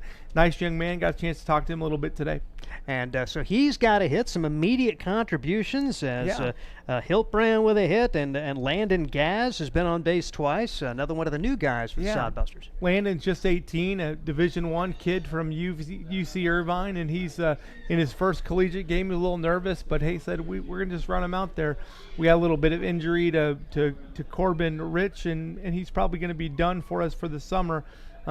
So that's disappointing, but a little bit of injury in his wrist, and so we wish him the best, but we just decided to throw him into the fire, and there you go. Welcome. Gage Frank is at the plate now. He struck out twice, and we'll talk about Gage if we get an opportunity here. Yep. Runner at first and nobody out. Bouncing ball. Shortstop makes the stop. Throw to second for 1. Over to first. That is not going to be in time. Gage Frank reaching on an infield single. Sodbuster history made by Gage Frank as he hit, number 1, 3 for 3, a home run, 2 runs batted in on Thursday, then the cycle on Friday. How cool was that? That was fun. I came flying off my seat watching it at home, just like a lot of us, and he's working really hard and he's been in a slump. So you know what happened? He had a doink that found it down, and then he started finding barrels. So I was happy for Gage, and that was a need and a first for the Sodbusters. So what a nice moment. Josh Printer up there now. He's 1 for 2. Runner at first, 1 out. Sodbusters trailing at 14-0. Just trying to battle, do the little things well, do what you can to make it through these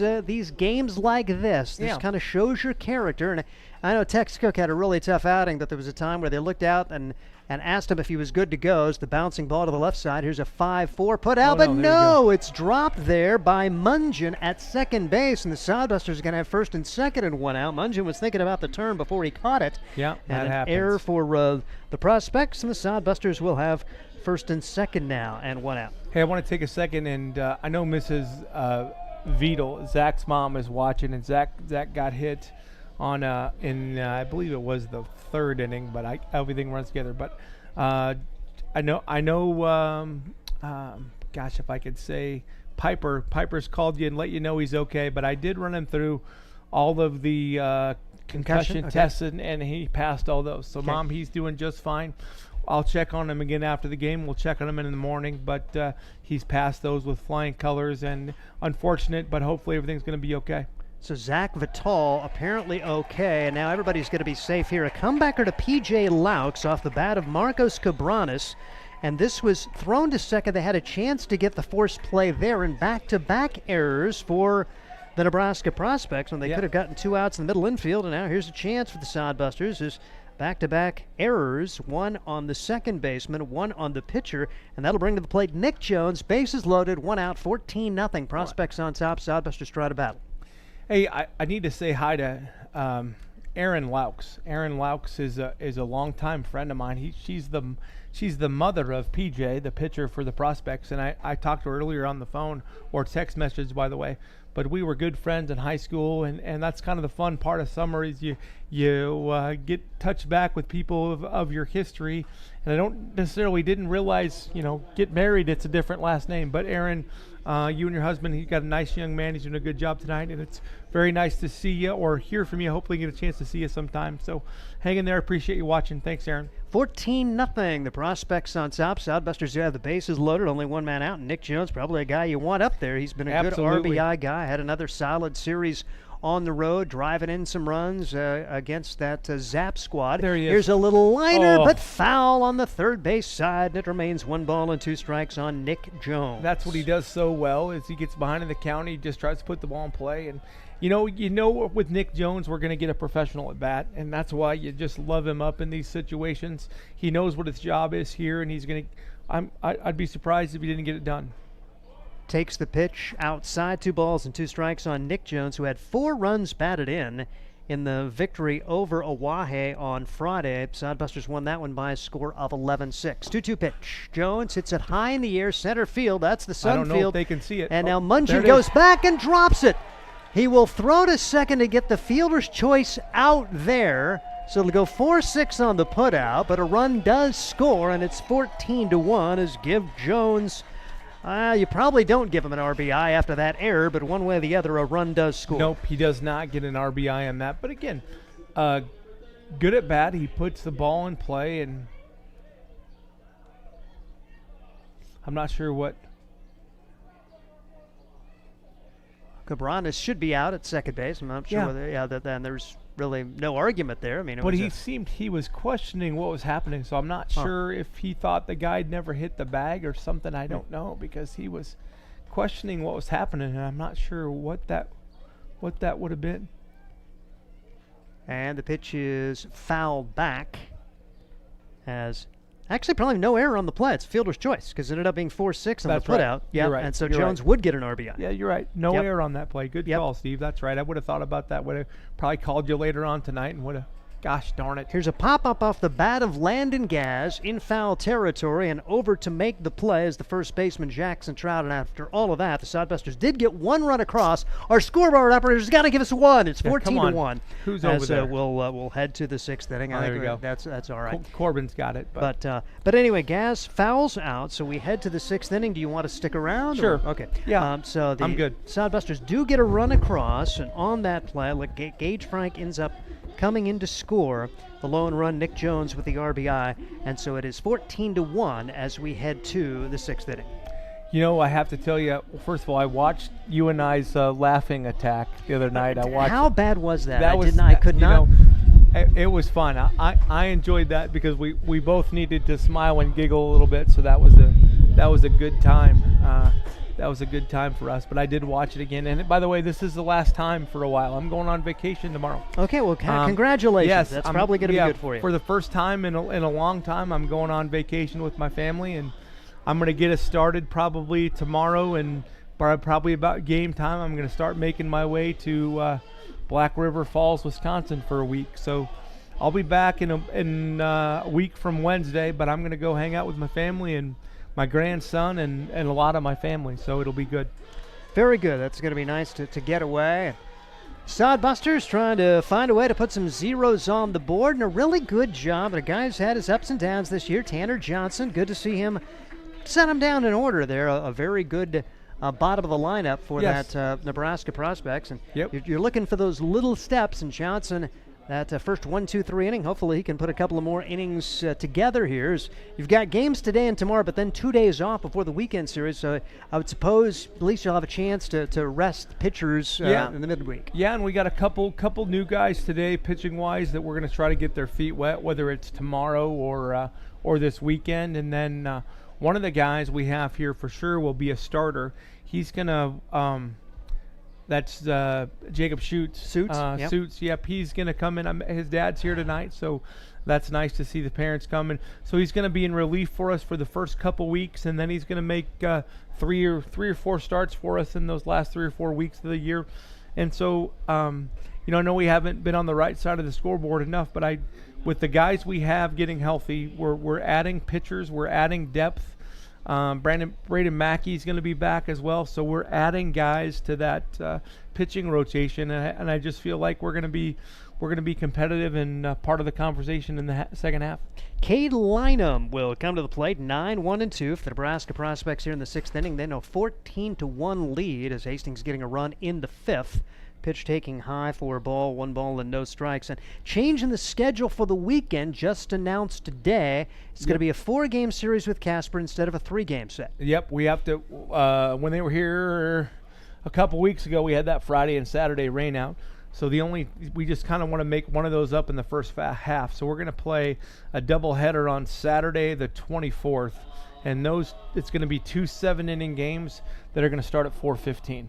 And so that's going to be a good opportunity to come on out, and that should make up that because you had the doubleheader on the Sunday, so that should complete that series. Yeah, we'll be all caught up as far as that goes. We are going to lose one game. We're not going to be able to make up that second game in Spearfish, so we are going to have the one game that we've lost, but that's okay. That's just kind of how summer baseball goes. Yep. And it is good to get a chance to play a doubleheader again on Saturday. So 4:15, a pair of 7-inning games on Saturday. They'll have the 6:35 game Friday and a 6:35 game Sunday. As Cade Lynham earns a 5-pitch walk to open the 6th inning. That'll turn the order over with Sponberg and Colin Lynham to come to the plate. We just got to be, Tanner's got good stuff. Working with him a little bit in the bullpen, he's got good stuff. He just has to be. He's just when he starts getting unconfident, he just doesn't get his release point right, and he starts aiming the ball, which is what we've seen a couple times out of him. And if he throws strike one, he's got good enough stuff to get people out. 14-1 as we are now in the 6th inning. Sodbusters' lone run did come in the 5th inning, and I know running that electronic scoreboard over there is a nightmare. So we got the 1 run up in the 6th. So. But the correct, if we are showing that on the video, the run is actually in the 5th for the Sodbusters. We're now just in the top of the 6th inning with the Nebraska Prospects on top. Looks like that's going to be my department. As soon as I'm done with you, I'll go see if I can fix that. You do it all, man. Like I said, you better be. It's not that I versatility, baby. You have to be flexible if you're going to be part of summer baseball. Yep. And me, I can just do about one thing. That's just to talk. Well, talk a lot. And you do a wonderful job, and we're so thankful that we have you with us. Pitches across for strike. 2-2 on Danny Sponberg. He's a Creighton prep guy, and he was hitting just .519 coming into today. That's it. Yeah. Oh my gosh. Little slow pitch softball numbers for their leadoff hitter. As a team, they were batting .289 for the year. Yeah, and they've got They got some dudes, don't they? Again, they do have dudes. But again, that was a 2-2 pitch and got him. Attaway, good throw. Attaway, Cale Jensen, nice throw right on the bag. Nice job to get him at third. So Cale Jensen fielding that single off the bat of Sponberg. Cade Lynham can run too. He tried to go first to third. It took a perfect throw, and it was a perfect throw. Yeah. So there is 1 on and 1 out on the great throw from Jensen. We saw Jensen made a really heads-up play on a 7-5 force-out. How many 7-5 force-outs have you seen in your life? How many times have we said, come to a baseball game this year with the Sodbusters, you're going to see something you've never seen. But that was a great play. It's almost guaranteed. Here's a drive down the left third base line. It is a fair ball just inside the bag, rounding first, and that is a long single off the bat of Colin Lynham. So he does drive home a run as Danny Sponberg was gunned down. Cade Lynham was gunned down. Sponberg does come around to score the run, and that makes it 15-1. Again, not a super hard hit ball, but hitting the right spot, and Mark Chavez made a nice diving effort at it, but just couldn't quite get it. But that ball didn't even get to our outfielder, but it hit in the right spot. And hats off to them; they're doing a good job at putting the ball in play. They have a run up here in the 6th inning. It is now 15-1 as the leadoff walk, basically the replacement runner for that leadoff walk, comes around to score for the squad from Nebraska. The Nebraska Prospects with 3 guys from Arkansas and 1 from Council Bluffs. So the kind of Nebraska Prospects. They got some great guys from the metro area, and they add the 3 JUCO kids from Crowder in Arkansas, and so they are solid. They are all the way through the lineup. And this kid right here, he's hit the ball hard every time up today. It's Cole Kitchens, who does put one right off the end of the bat. Better go field that. I thought that had enough spin that may curl back in fair. But I thought so too. If that one bounce, that second or third bounce, would have got closer to the middle line, I think it was going fair. But I was hoping it would because he wasn't running. Yep. Could have gotten an easy out there. Yep. Haven't been many cheap outs in this ball game today. No. And they've also hit a lot of. They've had 3 or 4 infield singles also. So not only are they good, they're hitting the ball in the right spot as well. So just hats off, Trevor and his staff. They do a good job over there. They've got a really good team, but they play baseball the right way. And so hats off to them. They're going to get us tonight without a amazing comeback, which you never know. Here's Jimmy. Jimmy's bored, so he wants to have a conversation. Well, I think there was a question on the count, and so Jim Langen was coming in to try to make sure that the count was correct too. Langen is in the field today with Kurt Schmitz, the home plate umpire in this contest, 15-1 in the 6th inning with the Nebraska Prospects on top. Here's a line drive. That's caught by the first baseman. He's climbing the fence right there. Landon Gaz steps on the bag, and that ends the inning with just 1 run scored. Nice reaction by Landon there. Welcome to college baseball. He was a little nervous when he looked up and saw his name on the roster, but with Corbin hurt, we thought that was the best way to go, and hey, it's baptism under fire, but good play there, Landon. You will take that, and so they do get a run on 2 hits. Now 15 runs, 19 hits. They have stranded 8 in the contest, and the Soundbusters, they're going to be bringing up Oliver, Jensen, and Chavez. Hey, do they have any extra base hits? I don't think so. I think they have 19 singles. Yeah, nope, sorry.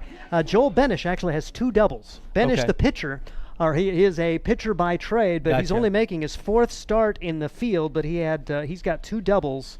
And those are the only extra base hits for this squad, the Nebraska Prospects, and they bring in P.J. Laux again. He'll be out there for his 6th inning of work, 15-1 the score. How many pitches has P.J. thrown?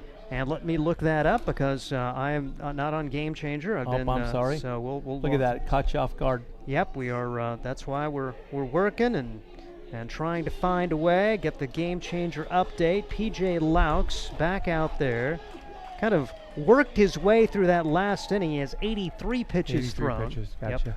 Going to be facing Oliver. Oliver called upon after the injury to Vital. Oliver came into play second base with Marcos Cabranes going back behind a home plate. Oliver's another guy that kind of will do anything you ask him. Absolutely. Had a couple of innings of relief work and now playing some middle infield. Yeah, and he's got, he was one of those position players that had to help us last week a little bit. He's he got around in a couple balls. He started to feel a little bit more comfortable with the bat, which is nice. He's a good kid who really works hard and will do anything he wants. Hey, no, I've not met PJ's father, but he's had to be an incredible athlete because I know his mom is wonderful, but I think the athletic ability had to come from Dad. I got to take that shot when I can because I know she's listening. So hopefully we'll get a chance to meet Mr. Laux, but he's done a nice job today, and he's working fast, and that's what you like to see. Trying to pick up his second win against the Sodbusters. A 5-3 put out there off the bat of Nolan Oliver, now batting Cale Jensen. Jensen's made a couple of nice plays out in left field, still adjusting to Duncan Field in left. A lot of challenges out there. And the wind, it's weird, the wind blowing in, and that probably cost the Sodbusters several outs. How many of those little line drives, if the wind isn't blowing, they probably reach outfielders today, and today they fall in for hits. Yeah, I thought we were playing a little bit deep, and it's left field is so hard at Duncan Field because when we get to that about second to fifth inning or so, give or take, good job. By the way, that's down.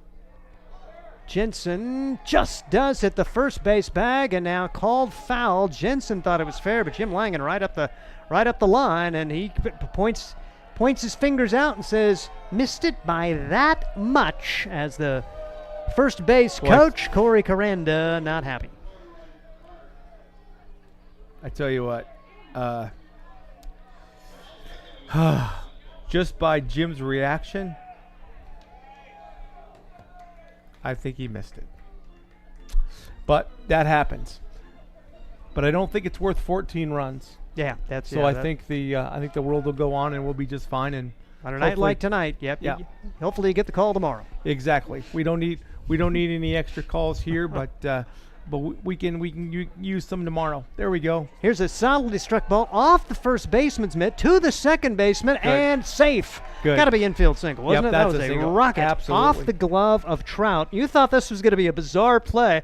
Trout had it bounce to Mungeon. Mungeon was nearly able to throw to the pitcher for the out. That would have been the 3-4-1 put out at first. Instead, it's an infield single for Cale Jensen. If the pitcher would have been covering, they'd have got him, I think. But I still think you give him a single. It'd have been close. So the Sodbusters do have a runner aboard with one man out, and here comes Anthony Chavez. Chavez has an infield single to his credit, and he's also popped up. Had a pretty good series in Pierre over the weekend. It's nice to see him getting a little comfortable, hitting the ball well. Hit a couple balls over fielders in Pierre last weekend. So it's nice to see him hit the ball with a little bit of zip, and happy he's getting more and more confidence. Had a double, 2 runs batted in, and 2 runs scored, and he did let us know that he prefers to be called Anthony. So then maybe he shouldn't have told me his name is Mark. And in addition to that, when he put together his contract, it also says Mark. But I'm confused. Then I don't know. That's I'm just going by what he told. Well, then I still have my phone right here, so let's just change it in my phone to Anthony. Right? Is that how we're going to do it? So let's do it right. And I don't like I said. This is what this is what he told Ryan, and so we want to be called what he wants to be called. Exactly. Yeah. So I have in my phone as Mark. I'm going to change that right now, and his contract also says Mark, but we're gonna edit it and we're gonna change it to Anthony. Yep. And so maybe it's not the same guy. I guess summer ball. You got guys coming and going. And, yeah. But no, it's good, and I'd say whichever he's hitting the best at. Let's if he's hitting his Anthony, let's call him Anthony. A good friend of mine, Casey Hinkey, I coached softball with him for many years, and Casey would always struggle with a couple names here and there, and finally he said, there you go, hit that ball a little bit into the bat, but hit that ball pretty well. Anyway, he said. Finally, he said, I heard him say one day, if you hit 400, I promise to remember your name. Until then, you know what I'm talking about. Just figure it out. And so maybe I'll have that that conversation with Anthony. But I did change it on my phone. All right. So Mrs. and Mr. Chavez out there listening, I did change it to Anthony, so we'll get that changed on the roster as well. And Mr. and Mrs. Chavez, let us know if that's not the case, because there's something. Maybe you want us to call him Mark. I don't know. Yeah. Well, here's a Kyle Hildbrandt at the plate, and Pitch came in. They threw back behind the runner, Cale Jensen, at second. The throw went into center field, but no chance for advancement. The throw was bad enough to be good as it was fielded by the center fielder. And still a runner at second base. There's 2 outs. We're in the bottom of the 6th of a 15-1 game.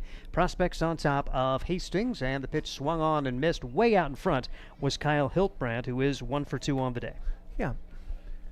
So 1-1 the count on Kyle, new representative out of Western Oregon, the Wolves, NCAA Division II regional qualifier. His opportunity to play. He's a California guy, but played at Western Oregon. Yeah, he's really worked hard. In talking to his coaches, he's really worked hard. He came to Western Oregon and they said, listen, we like a lot of things you do, but you need to get better at boom, boom, boom, 3 things, and otherwise you're not going to play. And he, to his credit, he hit the weight room hard, and he did a lot of work, a lot of tee work, and he's turned himself into a nice hitter. Pitch fouled back at 2-2. Like I say, it's just neat to see a new blood here. Landon Gaz has made a little bit of a contribution. Hiltbrand with a single, and you're trying to find a way to maybe get a little different mojo as this week goes on. Sodbusters playing an outstanding team today, and this pitch inside, and it gets a piece of Hiltbrand. It took a little courage there, and he took it right off the arm, and now he goes down first and second, 2 outs with the top of the order coming up. Yeah, so and the 2 pitchers that came in over the weekend, they're here as well, so we're not too far away from them getting some looks. Maybe tomorrow, if not tomorrow, then Friday or Saturday for sure. End of the day for P.J. Laux, who will likely pick up the win here, going 5 2/3 innings as the call to the bullpen will be made. Our coverage today is brought to you by Blue Fork Kitchen, Hastings College, Core CPAs, and Hastings Visitors Bureau, just a few of the sponsors of Sodbuster Baseball here at Duncan Field. So Hastings, they are trying to find a way just to battle and get a few runs here with Frank, Printer, and Cabranes. The top of the order coming up with 2 on and 2 outs. Yeah. So, again, I just want to see us continue to fight. I've never questioned our effort, which I'm really proud of, because it's hard. You know, the summer baseball is a grind, and things just don't go your way most of the day, and we got to continue to fight and scratch across a couple more and see if we can't gain some momentum as we head into tomorrow. It'll be a left-handed pitcher coming in as we'll try to catch the number on this young man. It appears to be 27. I believe that's Charlie Mosser. Yep. Mosser, 6'1", 200-pounder out of Lincoln East High School on to Hutchinson Community College. I don't know what this is today. It's the kids that I know that play for the Prospects are going to pitch. So Charlie is the son of Todd Mosser and Amy Mosser, and I bought Golf USA from the Mossers. I used to work for Todd and Amy, and then in my 15-year stint in the golf business, part of that was with the Mossers, and this is Charlie, their son. So that's 2 in a row. You know, I wish they would just call me, hey, you want to play for me? But no, I get, you know, they're both from that area, so that makes sense. But I know Charlie as well. Matter of fact, I knew Charlie when he was just really, really young. So it's nice for me to see another kid that I have some connections to in the history. So if Todd and Amy, if you guys are watching, hi, hope all is well. Everything's good with the Glusha clan, by the way. If you want to know how old my kids are, it'll make you feel really old, but we can get to that later. But nice to see Charlie out there, and hopefully Gage can get a good at bat and drive a couple in here. Making his 3rd appearance in 3 1/3, he's allowed 9 runs on 2 hits. He struck out 3, walked 8, and hit 2, so he has struggled with control a bit. An 18.9 ERA. First and second, 2 outs. Sodbusters trail at 15-1, bottom of the 6th inning. Got their lone run in the 5th on a fielder's choice grounder off the bat of Nick Jones to score Gage Frank. Frank at the plate now, and had a Sodbuster highlight with the cycle. Got the triple in his last at bat to complete the cycle. So pretty cool for Gage Frank coming up in Pierre. You know, I see from Charlie, I see a couple inconsistencies in his mechanics. And so that's where the inconsistency of his, you know, a little bit wild comes. But he's got a live arm, throws the ball nicely. Looks like it's got a little bit of tail on it. But 3-0. Gotta be patient here. Gotta make him beat you. So again, can't be too anxious. Only way you can get back in this game is throw a 7 or 5 or 6 or 7 spot up there, and that could happen. That's what summer baseball is about, so we'll see what happens. 3-0 pitch coming, and that's across for strike. 3 balls and a strike. Good. Interesting to see the velocity on Mosser as try to 82. Catch that 82 miles an hour. Yep. 15 runs, 19 hits. The Prospects battling through a tough couple of innings error-wise. They have 4 errors on the day. The Sodbusters with 2 as the pitch is looped toward right field. That's a base hit. And down. The Sodbusters going to hold the runners as the throw comes in. The bases will be loaded as you had. What a beautiful throw. Yep, nice throw in. So Jensen now at third, Hiltbrandt at second, and it'll take another hit here. We kind of saw the same thing earlier in the game when the Sodbusters had an infield single to load the bases with 2 outs. Got to get that extra hit to see if they can get 1 or 2 across here in the person of Josh Printer. Got to stay patient. Got to make him come to you. As the pitch swung on and missed, no balls and 1 strike as Printer trying to catch up with that one. Reached on a fielder's choice his last time up. Overall 1 for 3 in the game for Josh Printer. 84 that time. But again, that was a borderline strike, and when you know the guy is a little bit wild, you just can't help him. And does loop this one into center field, carrying pretty well, going back and making the running grab. Well played by Cade Lynham, battled the sun and made the play, and that'll do it for the 6th inning. Scott, appreciate you coming up. And enjoy vacation time. I'm gonna. So I'm not sure. Brian will hopefully be up there. I asked Trevor to be up here, but I don't think Trevor's going to do it. But we're going to try to get Jason or Brian will be up here for you, give you a little bit of break one way or the other. So appreciate all you can do. I'll be watching. So I'll talk to you from Black River Falls, Wisconsin. All right, Scott Galusha, owner GM of the Hastings Sodbusters. 15-1. We'll have the 7th inning coming up. This is Sodbuster Baseball. There's nothing like relaxing on a summer day. Nothing like taking in a Hastings Sodbuster baseball game. And there's nothing like an ice-cold Pepsi to make the day perfect. Pepsi Cola of Hastings wants to make your nothing like be the best day it can be, whatever the occasion.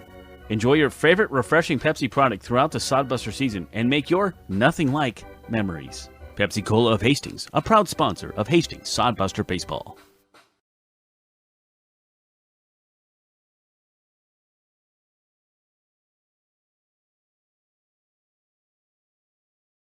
Let's face it, we move our bodies around a lot. And sometimes things happen, a tweak, twist, pull, strain, ache, or pain.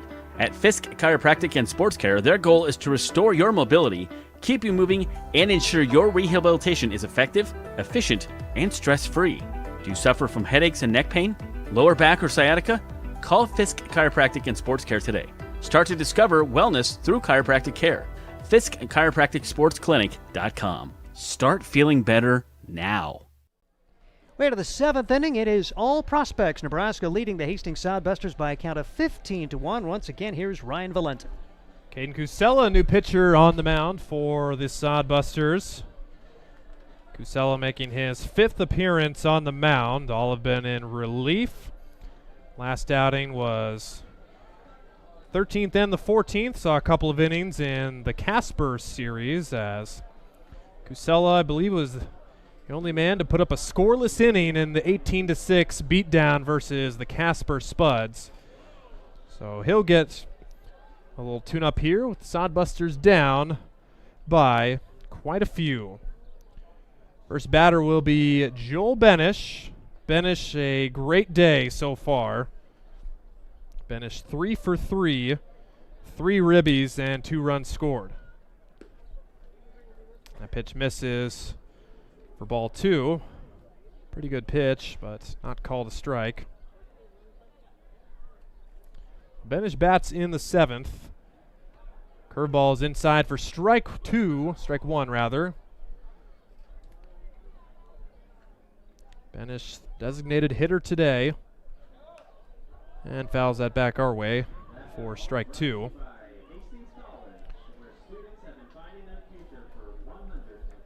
So the Prospect bats have quieted down in the past 2 innings, just 1 run in the past 2, and a wave and a miss at the curveball as Cusella gets the strikeout of Joel Benish, and he's retired for the first time today. Hey, look for bright spots, and there's a nice start for Caden Cusella, who has been eating up a few innings as of late. So hopefully he can come in and maybe work 3 innings here and finish this game out to save arms for the rest of the week. Sodbusters already on their 4th pitcher this evening.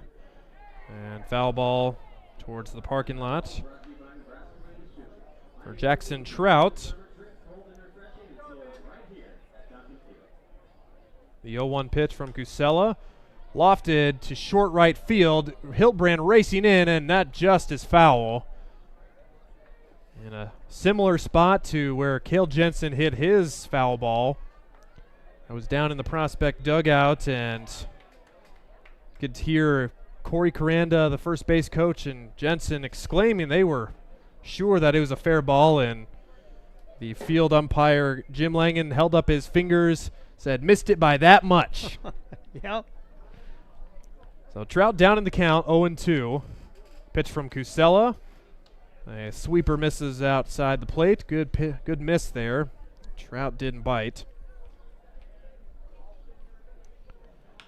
Ground ball to the shortstop. Printer's got it on a couple hops. Quick toss over to first.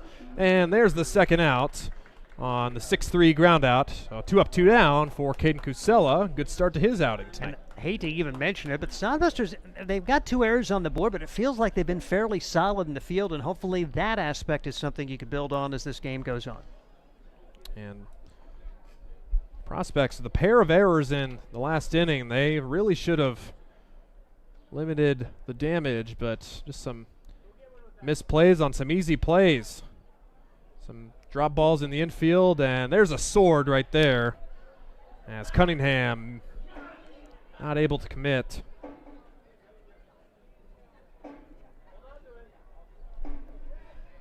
Cusella ready with the 0-1. Curveball is inside for ball 1 to Nathan Cunningham. Cunningham on the day 2 for 4 with a run driven in and has scored 3 times himself. Foul ball for strike 2. As the sun almost completely set here at Duncan Field here in Hastings. The 2-2, swing and a miss for strike 3. Caden Cusella comes on and sets the Prospects down 1-2-3.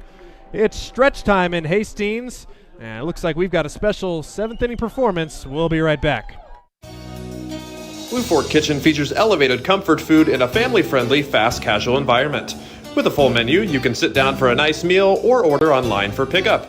From salads and wraps to burgers and steaks, Blue Fork Kitchen has your kind of food. Open Tuesday through Thursday, 11 to 9 p.m., and Friday and Saturday, 11 to 10 p.m., with a special brunch buffet Sunday from 9 to 2 p.m. Blue Fork Kitchen is located in the Cimarron Plaza, 38th and Osborne Drive in Hastings. Like them on Facebook. Stretch time in Hastings, and from the usual PA mic, we've got the band playing. Let's take you down to the field for the 7th inning stretch.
Duncan Field. Great performance by the band, or the alternate version of the 7th inning stretch here.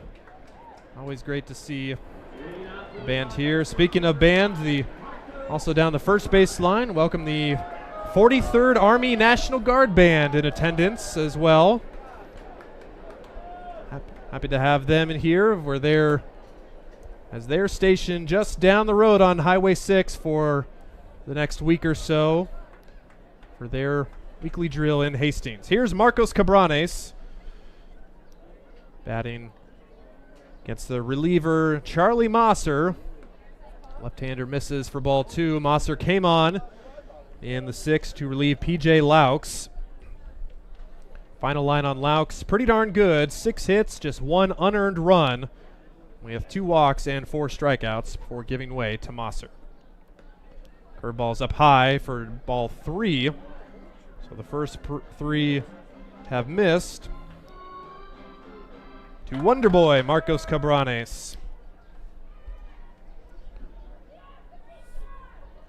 3-0, taking all the way, and that's ball 4 up high for ball 4. So 4-pitch walk as Marcos is on board. And here is Nick Jones. Jones on the day, 1 for 3. Batted in the game's only run. In his last at-bat, he bats now with 1 on and nobody out. Had that weird play where he popped it up behind second base. It popped out of the second baseman's mitt, but he was able to get the out at second, so it turned into a fielder's choice, the run scored. A pickoff throw over to first, and a tricky move over there is kind of a good balk move there by Mosser. Speaking of balks, probably good one to have on the bingo card that got called last inning. Fastball inside. P.J. Laux getting called for the balk for the Prospects.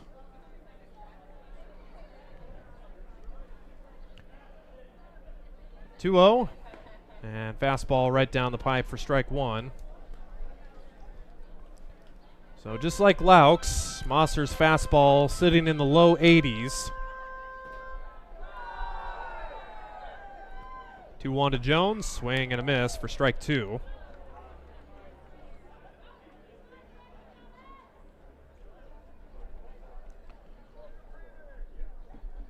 Count goes 2-2 to Jones.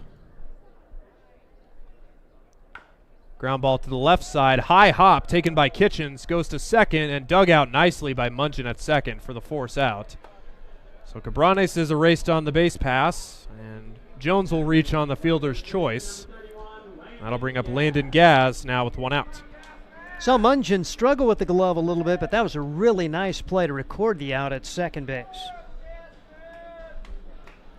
Sodbusters offense going quiet in this game. So here's ball 1 to Landon Gaz. Gaz 1 for 2 with a walk. He picked up his first Sodbuster hit in the second inning, but was left stranded. Here's the 1-0. Ground ball to the shortstop. Waits for it. Flip to second for 1. On to first. And not in time as Gaz just beats the wrap at first. So another fielder's choice erases Jones. And him and Gaz will trade places. And that'll bring up a pinch hitter for the Sodbusters. So just kidding. That is Nolan Oliver. His bottom of the 3 folded under the jersey. Looked like Calvin Johnson might be pinch hitting, but he's actually on the on-deck circle now. So if Oliver is to reach, might see a pinch hitter as Oliver takes strike 1. Oliver came on in the middle of the game. He swings and misses at strike 2. That one at 85. Oliver came on in the game after Vital exited due to a minor head injury. We'll have to see what his condition is from Joel Skipper after the game. And in talking to Scott Galusha, he went through the concussion protocol and everything appeared to check out. So that's really good news for Vital and for the Sodbusters. That's good. So 1-2 to Oliver. Curveball's up high for ball 2. In the dugout in the middle of the innings, Vital seemed lively. He's just been sitting on the bench talking with the guys as nothing happened. So he appeared fine. That's good to hear that he'll be all right. Fastball is bounced in there for ball 3. So Oliver works the count full.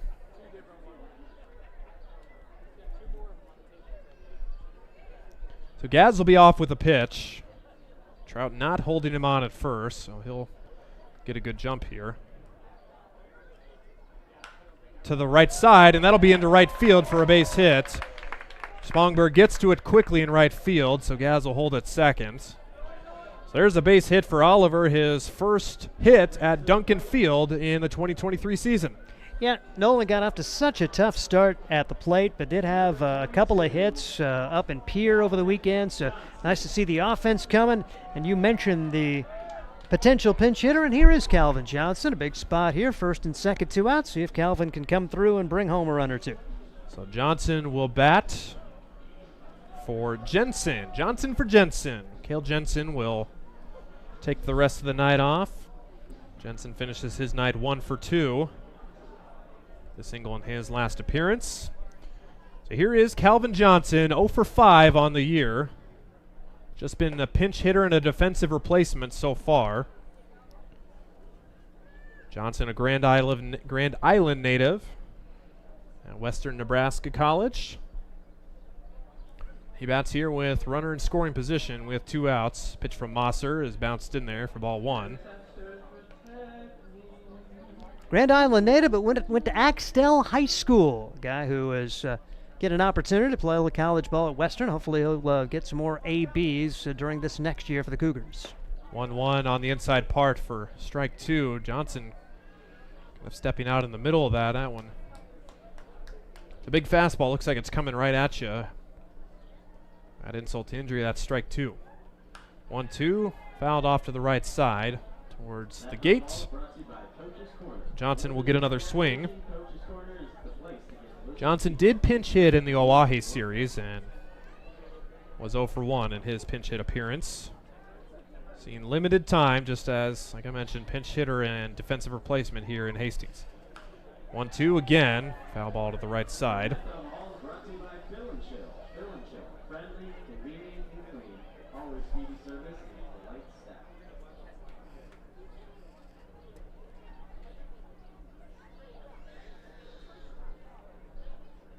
Gaz at second, Oliver at first. The 1-2 to Calvin Johnson to right field, and right there is Spongberg. Had him played perfectly in shallow right field. Sodbusters get 2 on, but leave them stranded, and we have played 7 complete. It's 15-1 Prospects, 8th inning coming up on Sodbuster Baseball. Hi, I'm a baseball umpire. My job can get pretty stressful. I have to keep my eyes open at all times, and if I don't make the right call, people boo me. So to relax, I visit a Nebraska lottery retailer like this one and buy some scratch tickets. It always calms me down. Hey, you cut in line. I did not. All right, you're out of here. Hey, he didn't cut. All right, you're out of here. I feel better already. The Nebraska Lottery. Top prize odds vary by game. There's nothing like relaxing on a summer day. Nothing like taking in a Hastings Sodbuster baseball game. And there's nothing like an ice-cold Pepsi to make the day perfect. Pepsi Cola of Hastings wants to make your nothing like be the best day it can be, whatever the occasion. Enjoy your favorite refreshing Pepsi product throughout the Sodbuster season and make your nothing like memories. Pepsi Cola of Hastings, a proud sponsor of Hastings Sodbuster Baseball. Oh, just missed the dizzy bat race here in Hastings. The coaches for the Hastings Heat in town doing the dizzy bat race, and 21 out there took a tumble right in front of the plate. Good thing Cusella was not throwing those warm-up pitches.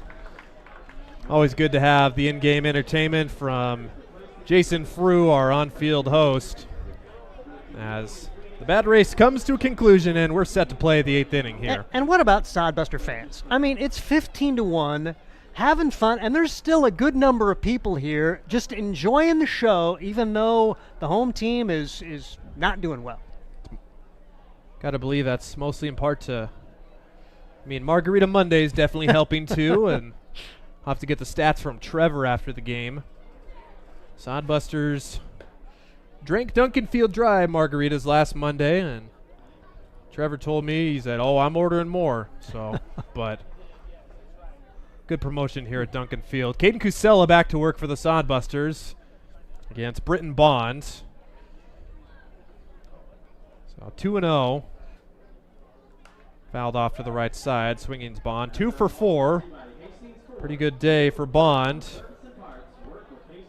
You look at the box score. Every Prospects player, whoa.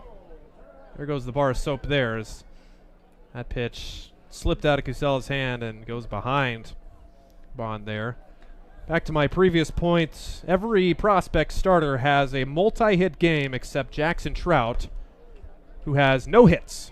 So we'll see if he comes up in the 9th, as there's a walk to Bond. So now 8-9-1 due up. Trout is due 5th. And here's been the man of the hour, of the evening rather, for the Prospects.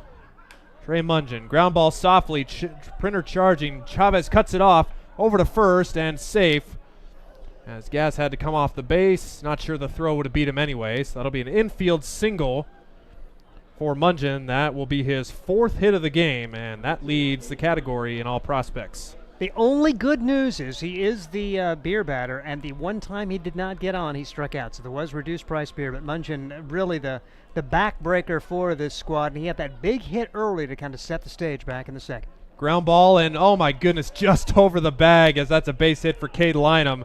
On his way home is Bond. Mungin to third, Lynham into second, and you can't place it any more perfectly over the third base bag like that, as Cade Lynham picks up his 3rd hit of the evening, and he gets his 2nd RBI as well. And they've had a lot of those type of things too. I mean, they've found spots. I mean, they've got 21 hits on the day, or 21 hits, and only 2 doubles.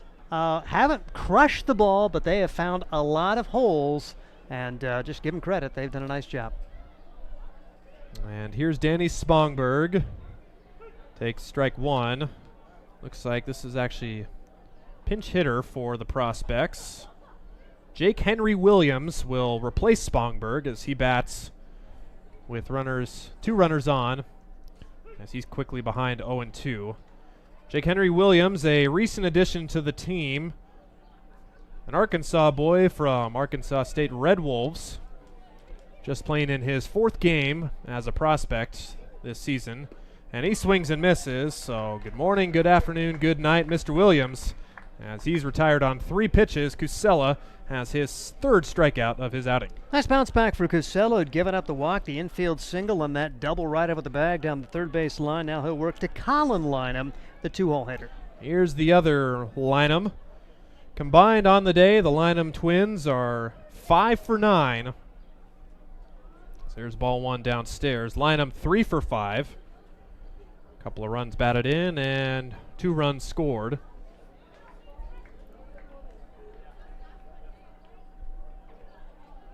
Cusella pitches up high, fastball for ball 2. Colin Lynham was the guy at Wayne State for them this year. Hit .359 for the Wildcats, which was the team leading average. Got awards for all NCIS Division 2nd team, the NCBWA All Central Region Honorable Mention. Lynham takes ball 3. That breaking ball just missed at the bottom of the zone.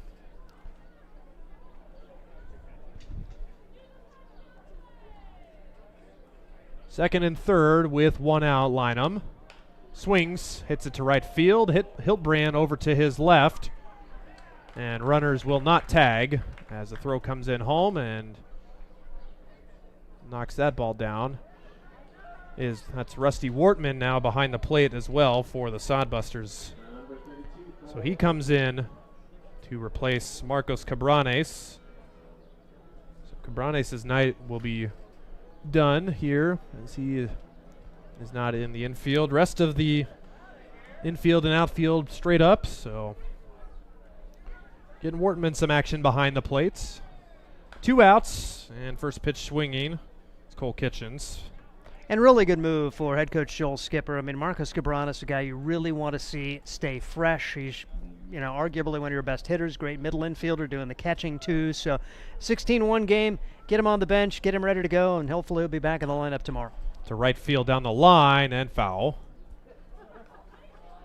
Are you like me? Every time they hit one down the line, you think it's going to be Yep. fair? I absolutely do, because most the of the way time they have way been. it's been going, the opponents find the inside part of the line, and the Sodbusters do not. 0-2 is high for ball 1. We've been talking too. There's something going on here at Duncan Field. This is Curse of the Billy Goat-esque here at Duncan Field. Little nubber fouled off by Kitchens. It's hard to lose 11 in a row at home. Yep. It's hard. And the last 3 games notwithstanding, most of the games at home were competitive, but the last 3 certainly have not been. You just hope they find a way to come out and play with this team tomorrow. 1-2 to the right side, and they had Kitchens shifted, so that gets through. Mungin is in. Here comes the second runner, and throw is too late. And that is a 2 RBI single for Cole Kitchens. And that's busting the game wide open, if it wasn't already. That's 18-1 now for the Prospects on their 22nd hit of the evening. Just don't score 20. Just don't score 20. That's kind of where we're at right now. 4 outs to keep them from doing that. So with Mungin and Lynham in, now just Kitchens remains on the base passes at first, and taking strike 1.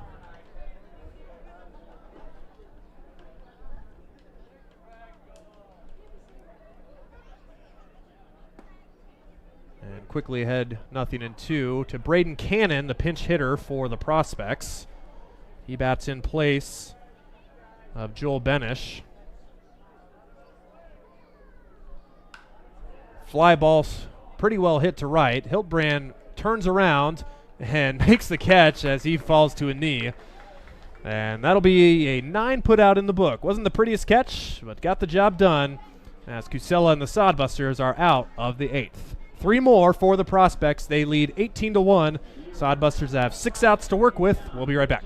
Sodbuster Baseball is sponsored by Jerry Spady Chevrolet GMC. It's one of the many ways Jerry and Greg Spady, along with their families and employees, have proudly embraced a passion for giving back to the community. The folks at Jerry Spady Chevrolet GMC realize the importance of enriching and improving the lives of their neighbors. They've accomplished this through philanthropy and active personal involvement. Featuring the top new and used inventory in the region and a certified service department, Jerry Spady Chevrolet GMC, 2750 Osborne Drive East in Hastings, or at spady.com.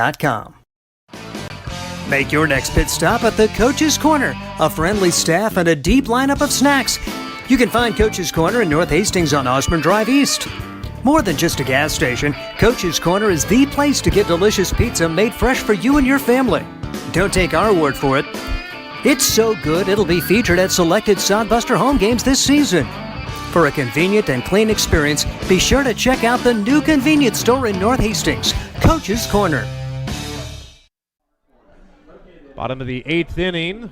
Sodbusters come into bat. New pitcher for the Prospects is Easton Swafford. And we mentioned, looking at our charts, a lot of two-way guys for the Prospects. And here's another one right here, Easton Swafford.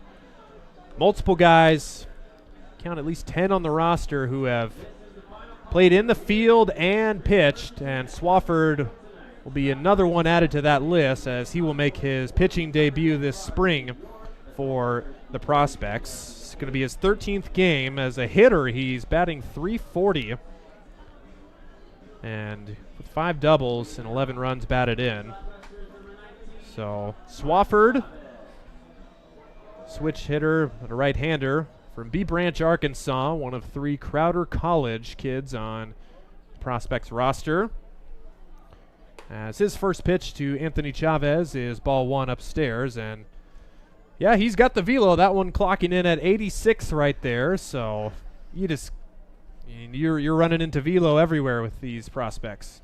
Yeah, you just shake your head. Yeah, let's just throw out that 86. 86 for a guy who's not a pitcher.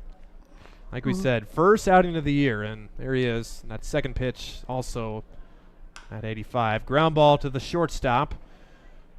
And Chavez is retired for out number 1.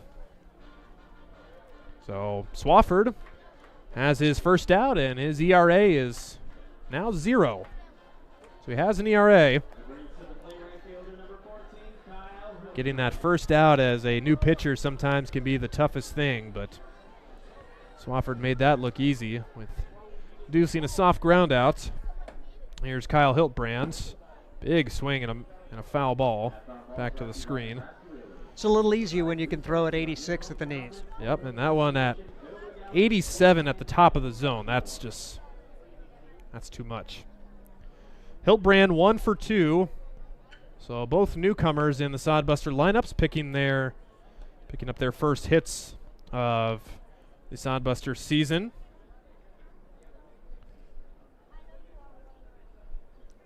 Hiltbrand to center. Coming in is Lyman, and he'll let it fall, as that'll be the second base hit for Hiltbrand. Soft liner to single to center, and Cade Lyman out in center either didn't get a good read on it or just let that one drop there. So that's a one-out base hit for Hiltbrand. You mentioned it, the guys seeing their debut and seeing some success, and hopefully that bodes well for the future. Here's Gage Frank at the top of the lineup.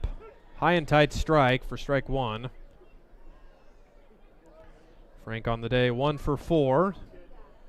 Scored a run and has struck out twice. Sodbusters now with 8 hits. And same pitch, same result. Strike 2 to Gage Frank.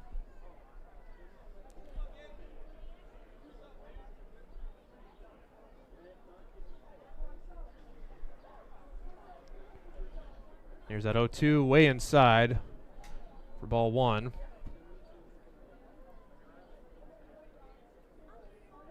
So Gage Frank for the Sodbusters. Very nice series in Oahe, 7 for 13, as that's cracked into left field for a base hit. As that finds the gap between short and third. Back-to-back singles for the Busters. And they've got 2 on with 1 out. Gage Frank also back-to-back singles after he struggled in the final game of that series in South Dakota. Has come through, scored the only run, and now has 2 hits on the day. So 2 on with 1 out for Josh Prinner. Prinner also with the hits. That's back to the netting for a foul ball.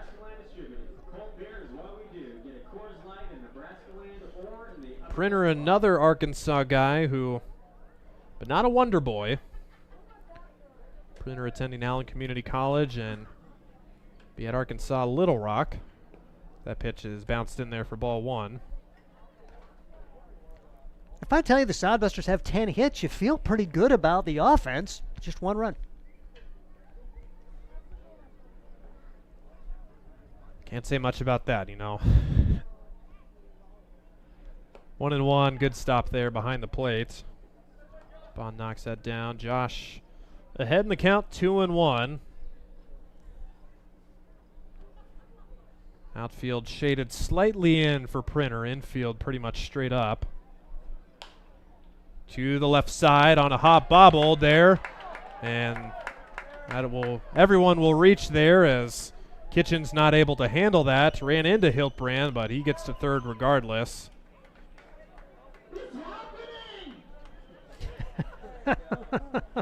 Yes, it is, Jason. It is happening. Bases loaded. And now you got Rusty Wortman coming up. It's happening. Rusty Wortman bats for the first time. You say there's a chance. 18-1, bottom of the 8th, 1 out. Wortman played in 1 game in the Oahe series, went 0 for 4 on the year, hitting 174, just 4 hits. But he's ahead 2-0. So Hiltbrand at third, Frank at second, Printer at first. 3 consecutive have reached. There's ball 3 downstairs.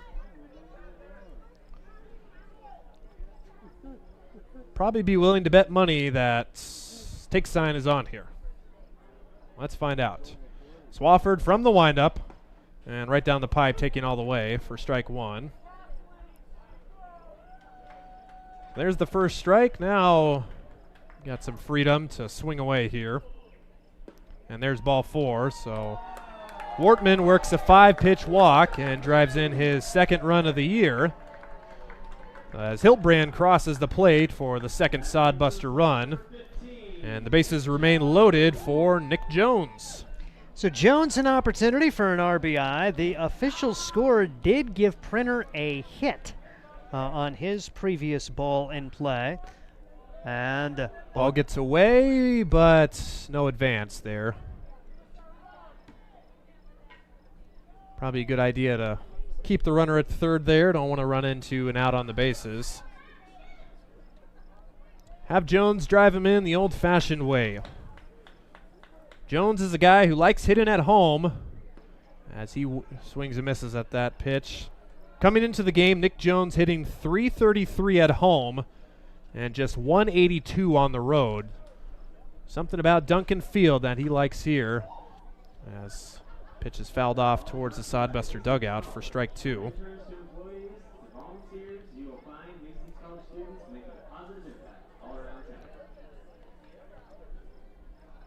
The 1-2, smoke to left center field, and that's going to find a gap for extra bases. Runners had to hold up, but now they're running. Frank scores, Printer scores, and there's a 2 RBI double for Nick Jones. And there's some life for the Sodbusters as they've got 3 on the board here, courtesy of a 2 RBI double from Nick Ice Cream Jones. Very good for Nick, and he's just doing a great job of taking it the other way and really playing within himself, not trying to do too much. The bases loaded. Really good at bat for Nick Jones.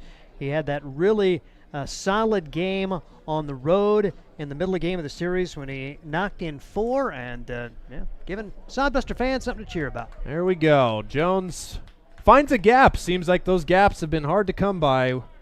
A lot of elite outfielders Sodbusters have gone up against here in the early goings of this 2023 season. Now Landon Gaz will try and join in on the RBI party. Jones has driven in 3 of the 4 runs, and that's a pretty good breaking ball. 2-0 right there as Gaz is way out in front. Sodbusters just came into this game hitting .207 with runners in scoring position, or just under their team average total. That's a good situational hitting for Jones as his double found the gap. Well, Swafford's allowed 3 in the inning as Gaz takes strike 2 on the outer part of the plate, and the count goes full.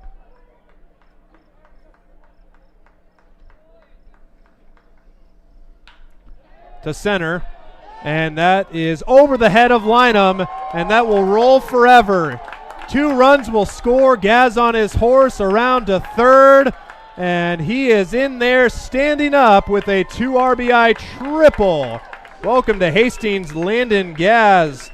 2 hits in his Sodbuster debut, give him 2 RBIs, and the Sodbusters turn to put up a crooked number here in the 8th inning. And yeah, it's going to take a lot more than that to really make it a game, but just neat to see the guys have a chance to celebrate. The newcomers have made their presence known, and Landon Gaz has done a nice job along with Kyle Hiltbrand, and Sodbusters continue to battle. I mean, they could have just kind of said, heck with it, we're down 18-1, but 5 in the inning here in the 8th. A lot of games that makes it manageable. Unfortunately, Sodbusters still down by a dozen, but they still have life here with just 1 out here in the 8th inning. So Swafford back to work, just threw his 30th pitch of the inning and only retired 1 man.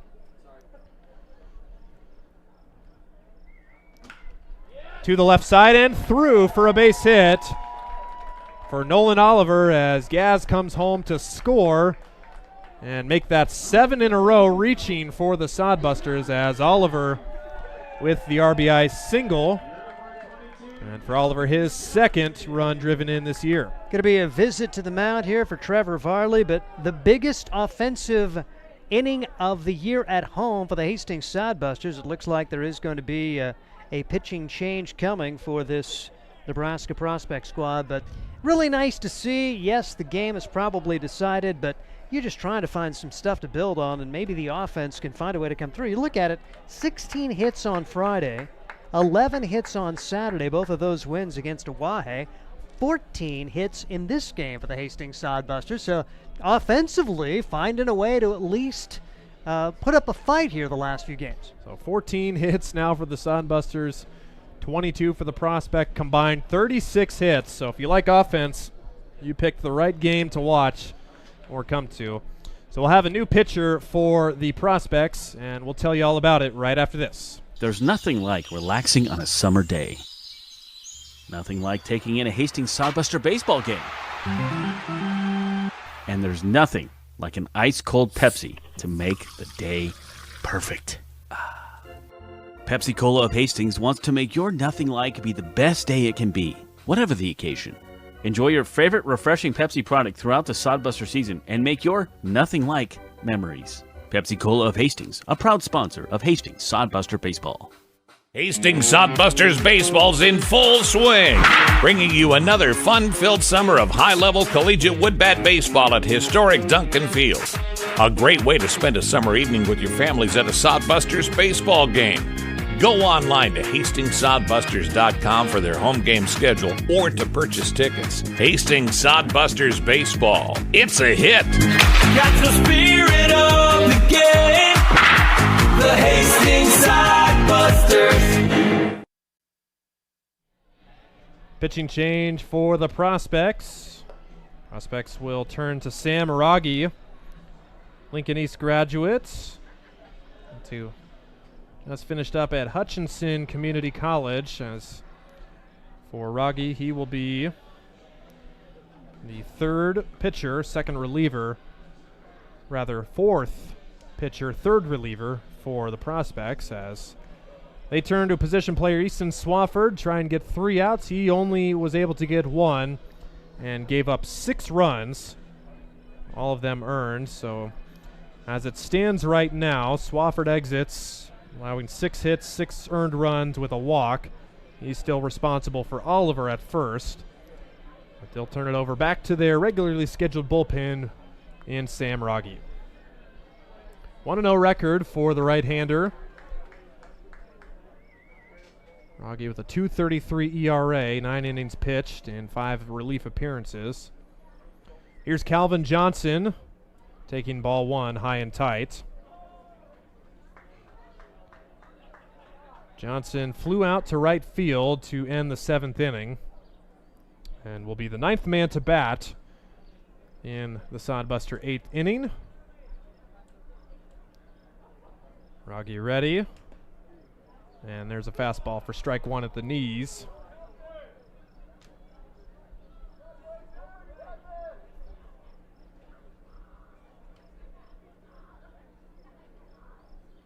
Johnson to right, and it's where he's been spraying the ball mostly. He's been laid on at pretty much everything so far, so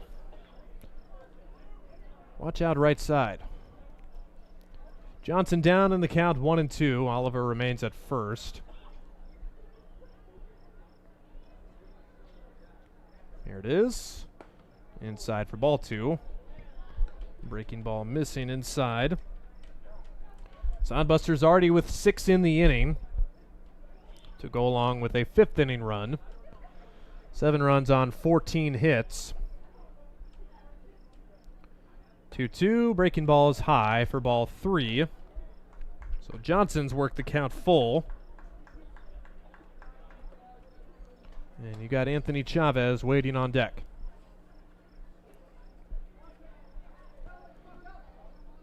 Full count. And just got a piece. So Johnson will get another swing. So he's right on it. Johnson just off. Putting the ball in play there. A 3-2 again is a called strike 3 right on the outside corner. And Johnson is caught looking for out number 2. So Sodbusters now will bat around as they bring Anthony Chavez to the plate for the second time this inning. Sure, Varley not really happy to have to use Sam Raggi. He just pitched on Saturday, allowed no runs on 1 hit, so one of their higher leverage guys having to come in here in an 18-7 game. Well, here's Anthony Chavez to the left side. Third baseman has it. Low throw to first, and on a perfect hop, Trout has no problem catching that. Sodbusters score 6 in the inning, but find themselves still down by 11. We go to the 9th inning. We'll be right back. Hastings College has reimagined everything. As a sophomore, you'll spend part of a semester studying abroad, and they'll cover the cost. Recognizing it's a digital world and how you learn, they'll give you an iPad Pro and Apple Pencil, tools that'll help you engage, whether you're on campus or in Paris, plus internship opportunities and professors who mentor you. Hastings even provides books. At Hastings College, you'll go somewhere. Go to hastings.edu/discover for more. Core CPAs is your locally owned, full-service accounting firm. Our team of professionals have years of accounting experience and focus on building in-depth relationships with our clients. Our comprehensive and customized solutions are tailored to your specific needs. We pride ourselves in our commitment to integrity, objectivity, and professionalism. At Core CPAs, we provide tax services, payroll, bookkeeping, assurance and financial reporting, and much more. Visit our website at corecpas.us. 9th inning here at Duncan Field. Sodbusters just a little short on game 1, and Caden Cusella back out on the mound to try and finish things up. As the Sodbusters getting their biggest offensive inning of the year on the home field anyway, as that they put up 6 runs in that 8th inning to make it an 18-7 game. Caden Cusella trying to close things out, and he did give up a 3 spot in the 8th, but back out there for the 9th, trying to save the rest of this bullpen as he works here to Jackson Trout. And a 1-0 delivery, and that's on the outside corner for strike 1. Jackson Trout for the Nebraska Prospects. They will go to 13-3 on the summer season. The pitch is fouled away. It's now 1 ball and 2 strikes. Elsewhere in the Independence League, Badlands leads Spearfish 3-2. That game in the 6th inning. Line drive, right side, and the second baseman couldn't quite bring it in. Oliver got to it, but it had to go by him. I don't think there's any way they're going to get him anyway, and Trout is going to be aboard on a single. Not quite an infield single, as it did get to the outfield, but Trout aboard with Cunningham, Bond, and Mungeon scheduled to hit. Well, there it is. Trout was the last guy to do it, but every Prospect starter now with a hit here in game 1. But Trout the only man without a multi-hit game there, as everyone else joins in on that fun. He'll be running after the game for that. 23 hits in the game for the Nebraska Prospects, as they will have Nate Cunningham up there now. Solid shortstop, runner at first, nobody out. 18-7, pitch fouled back. No balls and a strike. And say the Sodbusters hoping to not have to use another pitcher. Same 2 teams tomorrow night, 6:35. Then a 4-game home series coming up this weekend. Casper on Friday, then a doubleheader Saturday, and a single game Sunday. 6:35 Friday and Sunday, 4:15 for a pair of 7-inning games coming up on Saturday. Count 1 ball and 2 strikes to Nate Cunningham, and the pitch is a little bit low, 2 balls and 2 strikes. I mentioned the fact that Badlands leads Spearfish, a non-league game, has Sawtooth leading San Francisco 5-3. No, not the Giants. It's a little road trip. Looping liner right side, falls. Everybody's going to be safe. Man, that kind of night, too. You had 2 weak hits to the right side, both turn into singles, first and second, and nobody out. The San Francisco Seals are in Idaho to take on that Sawtooth team for non-league action. Of course, Sawtooth, the only games they play are road games against the Independents. They have a lot of home games against other teams, and one of those, the San Francisco Seals, which is kind of a cool mascot. And those 2 teams squaring off today with Sawtooth leading 5-3. Love seeing what these kind of, I don't want to say obscure teams, but love seeing what the new mascots they come up with nowadays. 0-1 pitch, probably pretty appropriate for San Francisco. I would suppose there are probably Seals right off the coast there. No balls, 2 strikes on Britton Bond. Bond with an RBI single. way back in the third inning. He scored a couple of times, left-handed hitter, and Caden Cusella tried to find a way to retire one here in the ninth. He worked a 1-2-3 seventh and gave up 3 runs on 3 hits in the 8th. First and second, nobody out here in the ninth as the Sodbuster trying to keep the Prospects from scoring 20. And called strike right there as Britton Bond will head to the dugout. Britton Bond is out. And Trey Mungen will bat now. Mungen has been on base 4 times, a 2-run single in the second, 2-run single in the third, RBI single and a run scored his next time up, had an infield single and a run scored back in the 8th. He has had himself a night, had a couple of miscues defensively, but when you're up 18-1, yeah, you probably forgive it. 1-0 the count, and he has been the man today with 4 hits and 5 at-bats. Trey Mungen, the number 8 hitter in the Prospect lineup.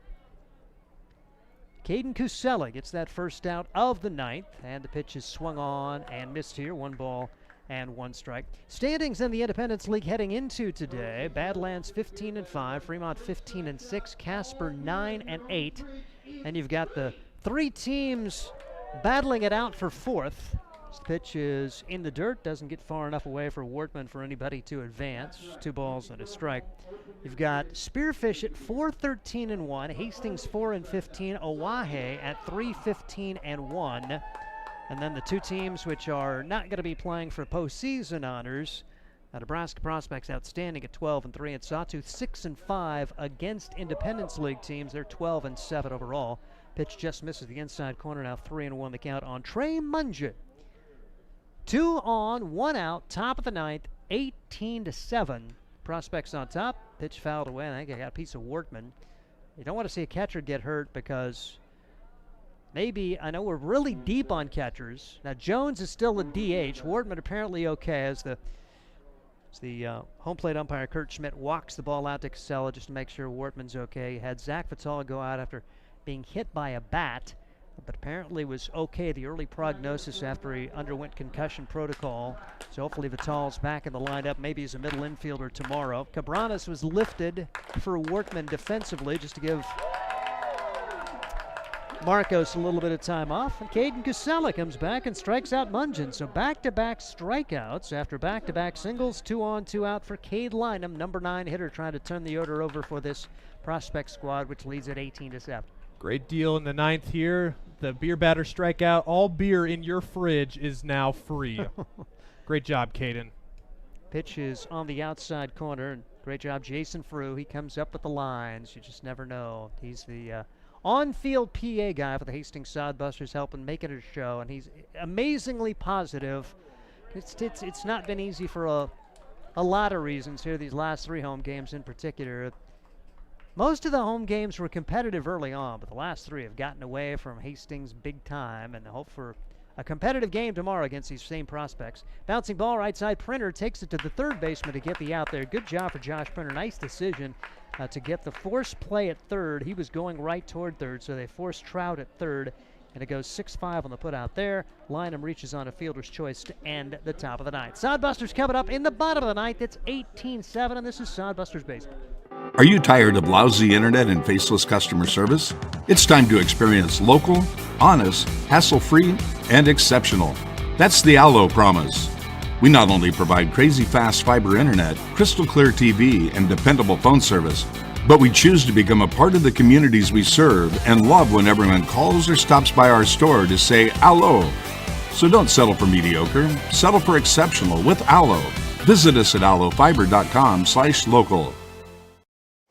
Hi, I'm a baseball umpire. My job can get pretty stressful. I have to keep my eyes open at all times, and if I don't make the right call, people boo me. So to relax, I visit a Nebraska lottery retailer like this one and buy some scratch tickets. It always calms me down.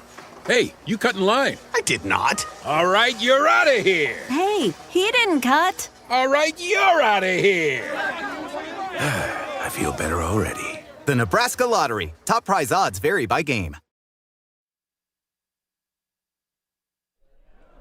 It is Sodbuster Baseball's head of the bottom half of the ninth inning. It'll be Sam Rogge out for his first full inning of work as the Sodbusters putting up their biggest offensive inning on the home field this year. They plated 6 runs on 6 hits, but they're still down 18-7 as we head to inning number 9. But nice to see the fight out of this crew in the 8th inning, and now we'll see what they can get done against Rogge in the 9th. And it'll be Kyle Hiltbrand, one of the newcomers, just seeing his first action, and he's had a pretty nice debut, batting in the 9th spot and playing right field, and he drills this one to left field, carrying fairly well, but it's going to be caught. They've got a decent outfield, and Colin Lynham back to make the play. 1 pitch, 1 out here in the 9th.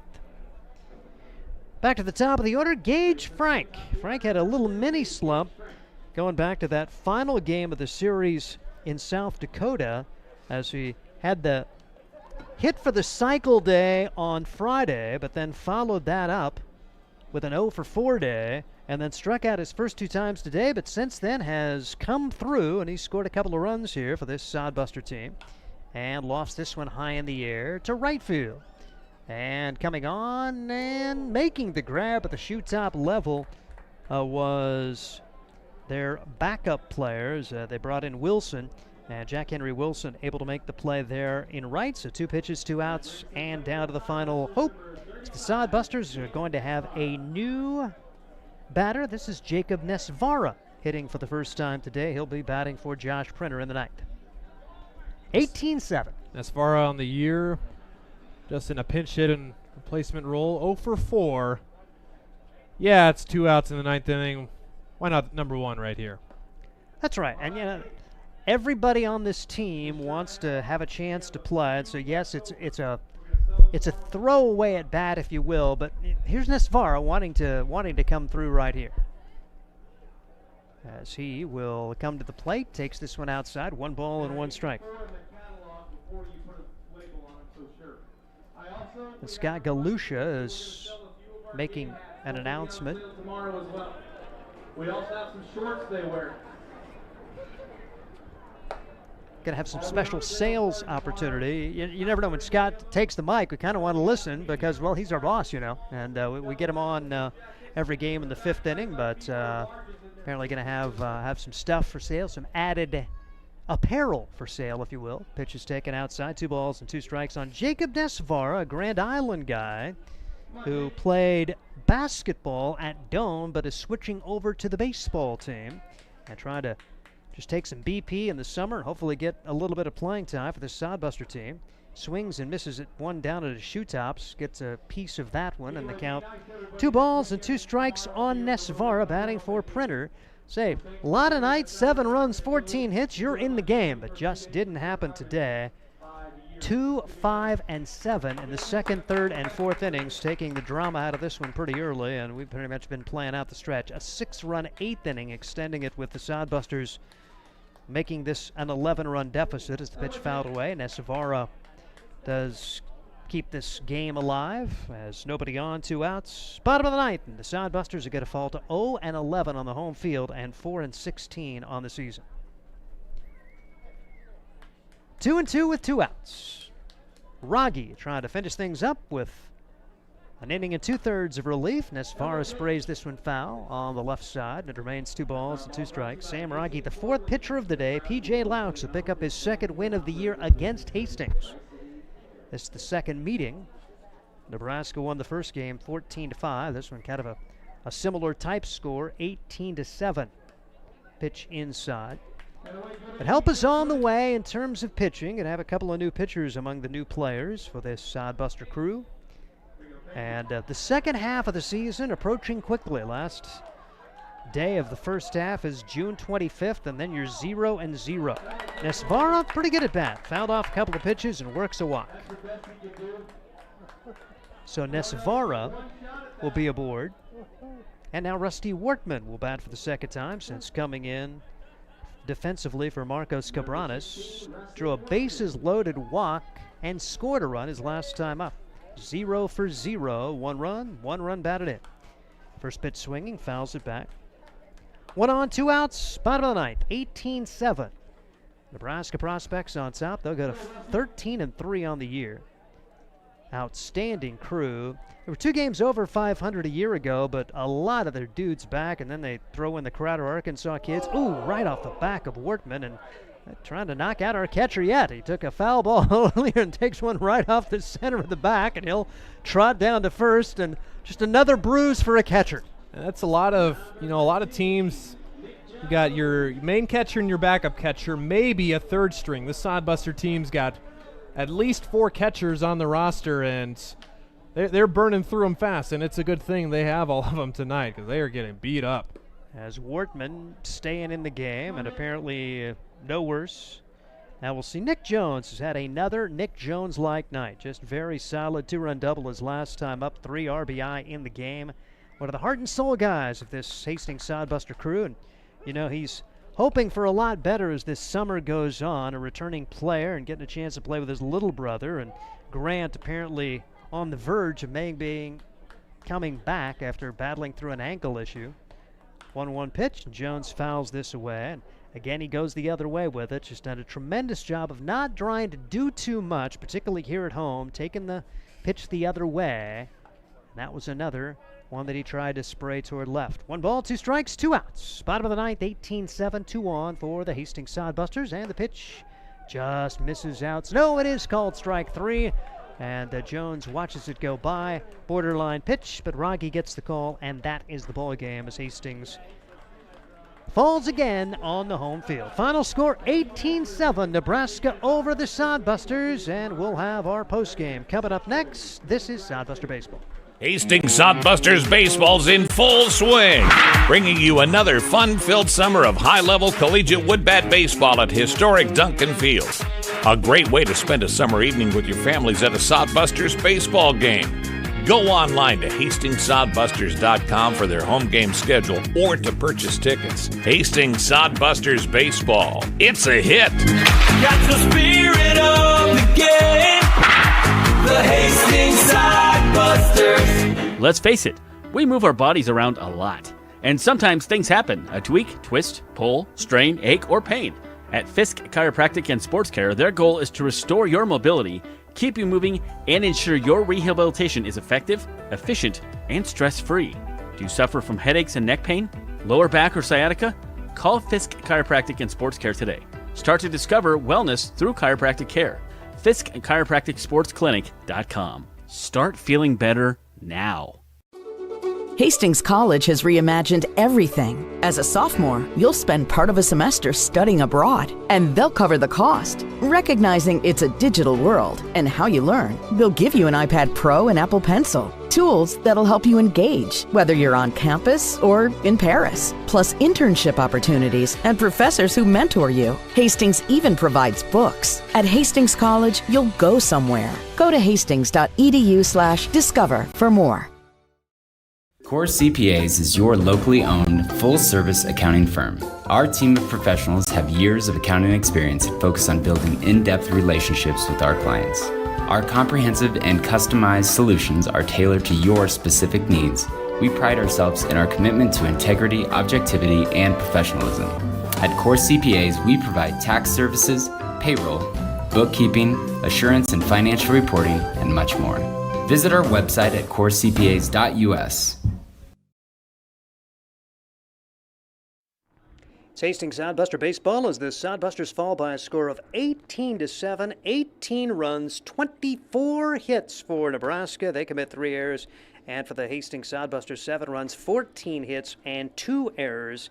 As the winning pitcher for the Prospects there, fine right-hander, P.J. Laux. He goes the first 5 and 2/3 innings, allowing 1 run. It was unearned on 6 hits, striking out 4 and walking 2. Yeah, he was pretty good, but I'll tell you what, Ryan, that offense for the Prospects just poured it on the first 4 innings to kind of eliminate any drama in this one. You know, the Sodbusters have gotten down early. The Sodbusters... Sorry, mic issues here. The Sodbusters, you know, they had that 1-2-3 inning in the first inning. You thought, well, maybe it's going to be that time. As Marcus Miller recorded that 1-2-3 inning, unfortunately, by the 3rd inning and even the 4th inning, it was kind of decided at that point. But, you know, the Prospects, we said they're a team that they're they're here to play. They're Division I guys. They're here to make a name out of themselves. They're going to have their foot on the gas the whole time. So for the Sodbusters, usually we've seen them get down in the first inning, but the second inning is where things usually go bad. But Sodbusters fought back nicely at the end, but ultimately just too little too late. Prospects 2 runs in the second, 5 runs in the third, 7 in the fourth. It was 14-0. Hastings did scratch a run across in the 5th inning as it was unearned. Gage Frank reaching, advancing on an error, and scoring on a fielder's choice from Nick Jones. He had a little pop-up into center field, which was dropped but then thrown back to second to get the out, but Jones got the RBI. And then you mentioned Sodbusters hanging in. Nebraska got a run in the 6th inning. They ended up extending the run with 3 in the 8th, but the Sodbusters 6 runs in the bottom of the 8th inning, and that was really nice to see it. And the guys were playing hard. They had a lot of enthusiasm. In a game like this, you think, well, maybe that's not going to happen, but you really love the way the guys showed a lot of heart and courage in that 8th inning, and just seeing balls go in the gap and runs come across was just a nice consolation prize at a game like this. Yeah, it took kind of till the 8th inning, but there's a couple of those balls, the double by Jones and the triple by Gaz. They really put the bat on the ball there. Jones found the gap, and then for Gaz, that one was just smoked over the center fielder's head. So it was a good offensive performance in the late inning. Unfortunately, when you're going up against 18 runs already, it's a little hard to come back there. But like you said, for the guys, could have just quit, could have just said, well, let's just play tomorrow. But still able to put up 7 runs and 14 hits too. So Sodbuster offense did the job there in the late innings. And 5 multi-hit games. Gage Frank was 2 for 6, 2 runs scored. Josh Printer 2 for 5, a run scored. Nick Jones 2 for 6, 3 runs batted in and a run scored. You mentioned Gaz, one of the newcomers for this squad, Landon Gaz, who ends up getting a couple of hits, 2 runs batted in and a run scored, and a multi-hit game for Kyle Hiltbrand, one of the newcomers who ended up scoring a run for this Hastings Sodbuster team, as the Sodbusters end up falling today by a score of 18-7, as we are joined on the post game by the head man, as we appreciate Joel Skipper coming up. Initial impressions after this one? Didn't know I was going to a football game tonight, that's for sure. So, I think, almost 40 combined hits, so a lot of offense tonight. I think, the ball had eyes for a couple of those, so just finding holes and just some of it a little bit unlucky, but I think after we got through Miller a little bit, we kind of got out of what we do. So I think that kind of threw us off a little bit, and then we kind of locked it in. I thought Kusela did a great job to close the door. Had a couple new players in there. I think Kyle and Gaz did a great job tonight, kind of giving us a spark on offense. Gaz hit that triple, which was good to see. So we're looking forward to keep having those guys in the lineup. I was going to say, Gaz and Hiltbrand, both multi-hit games in their first game as Sodbuster uniforms. So good to see that from an offensive perspective. Not every day you have 14 hits and still lose by 11. But for Gaz and Hiltbrand's new guys, how are we going to see them more in the lineup now in the upcoming days? Absolutely, yeah. I think, those guys had great approaches all night. Were getting themselves in really good counts and then excelling in those counts. So just a great eye and just really, like I said, excelling in fastball counts and just doing their jobs and just keeping things simple. So I think, the rest of our lineup too, just kind of good to learn from and good to see that happen. And hitting's contagious. I forgot how many we put up in that one inning, but 6. That was kind of good to see. So I think defensively tomorrow we can make some adjustments on kind of our positioning based off what we saw today, and just need to have a little bit better pitching as we move forward. And that's 3 straight games where we've had double digits in hits. You knew there was capabilities, and like you said, hitting's contagious. Maybe this is a sign of things to come in terms of putting up some. That takes a lot of pressure off your pitchers when they're not believing they have to maybe throw allowing only 1 or 2 runs to be in a game. Yeah, absolutely. I think it just puts everybody at ease. So it's been really good to see those guys grow, each day, each week, and, just taking advantage of their opportunities. So it's been cool to see these guys kind of, keep growing. I think that's our main point of the summer is to, get these guys a little bit better off as they go into their fall seasons in college. So I think, from a hitting perspective, we keep getting better every week, so that's great to see. And you mentioned new guys coming in. How cool is that? Does that kind of add a different vibe because they haven't been here through the first few weeks? They don't know what's going on. It's just coming out and playing ball. Yeah, it is, man. It was good to have Gaz and Hillbrand come in today. We also got a couple pitchers who we'll probably see a little bit later this week. So definitely nice to get some new guys in here. Guys welcomed them in, kind of showed them the Sodbuster way, and they competed and did their thing tonight. So that was great. Some encouraging signs, but a tough loss today as we appreciate Joel Skipper coming up as the Sodbusters fall by a score of 18-7. Today, we'll be on the air again at 6:10 tomorrow. Any closing thoughts today?